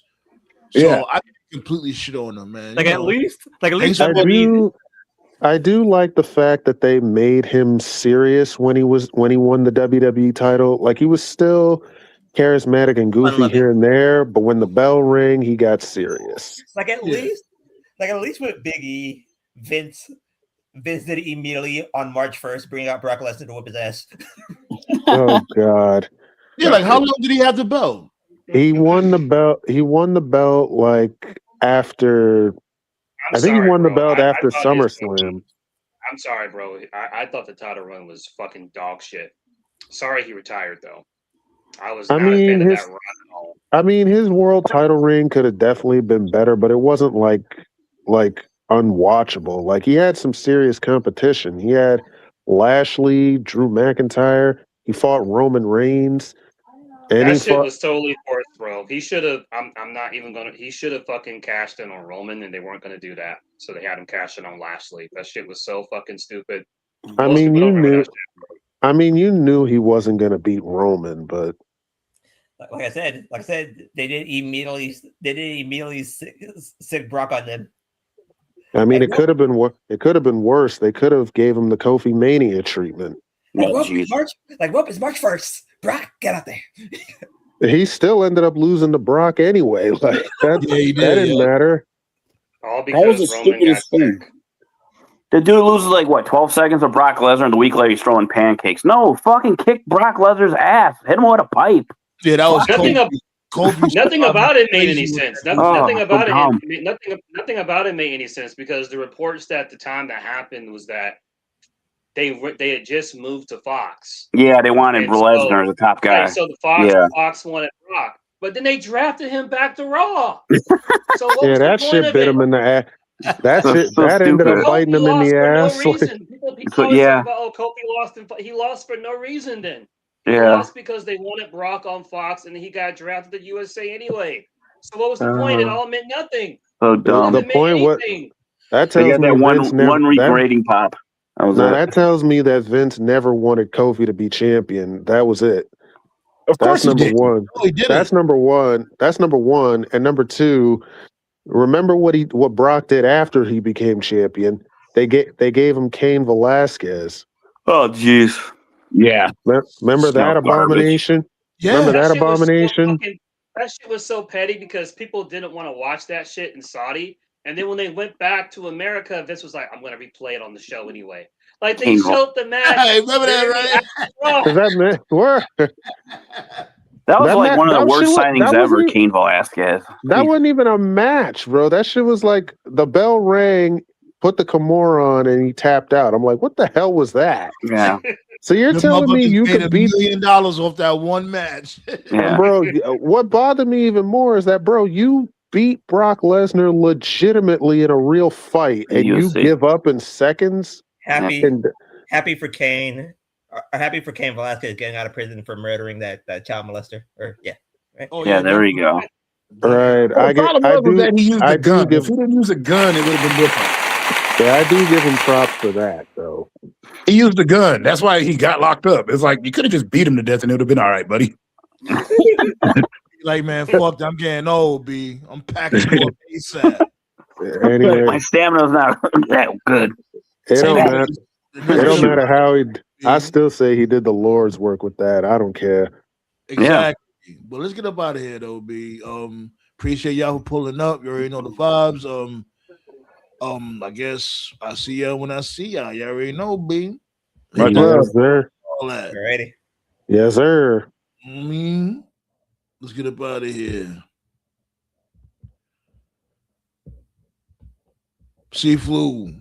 That's my guy right there. What he said. Let me see what Seaflu said real quick. I believe Vince, I believe, didn't like Kane's body. No, did he? He didn't like his body, probably. He just thought he could make some money off of him real quick. But yeah, B, appreciate all of y'all, B. Seaflu, Ballet. My dude Blaze, Tati, Henny God. I'm about to do some gaming. Stay tuned for that real quick. All right. Appreciate you, my dude.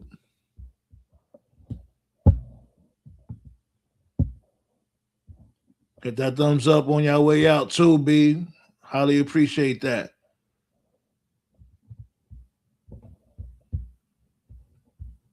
Feel the explosion, burn from fire. I'm elusive when I tell that nigga turn it up. Nobody in here have an empty cup. Better run and escape and go pray. I'm a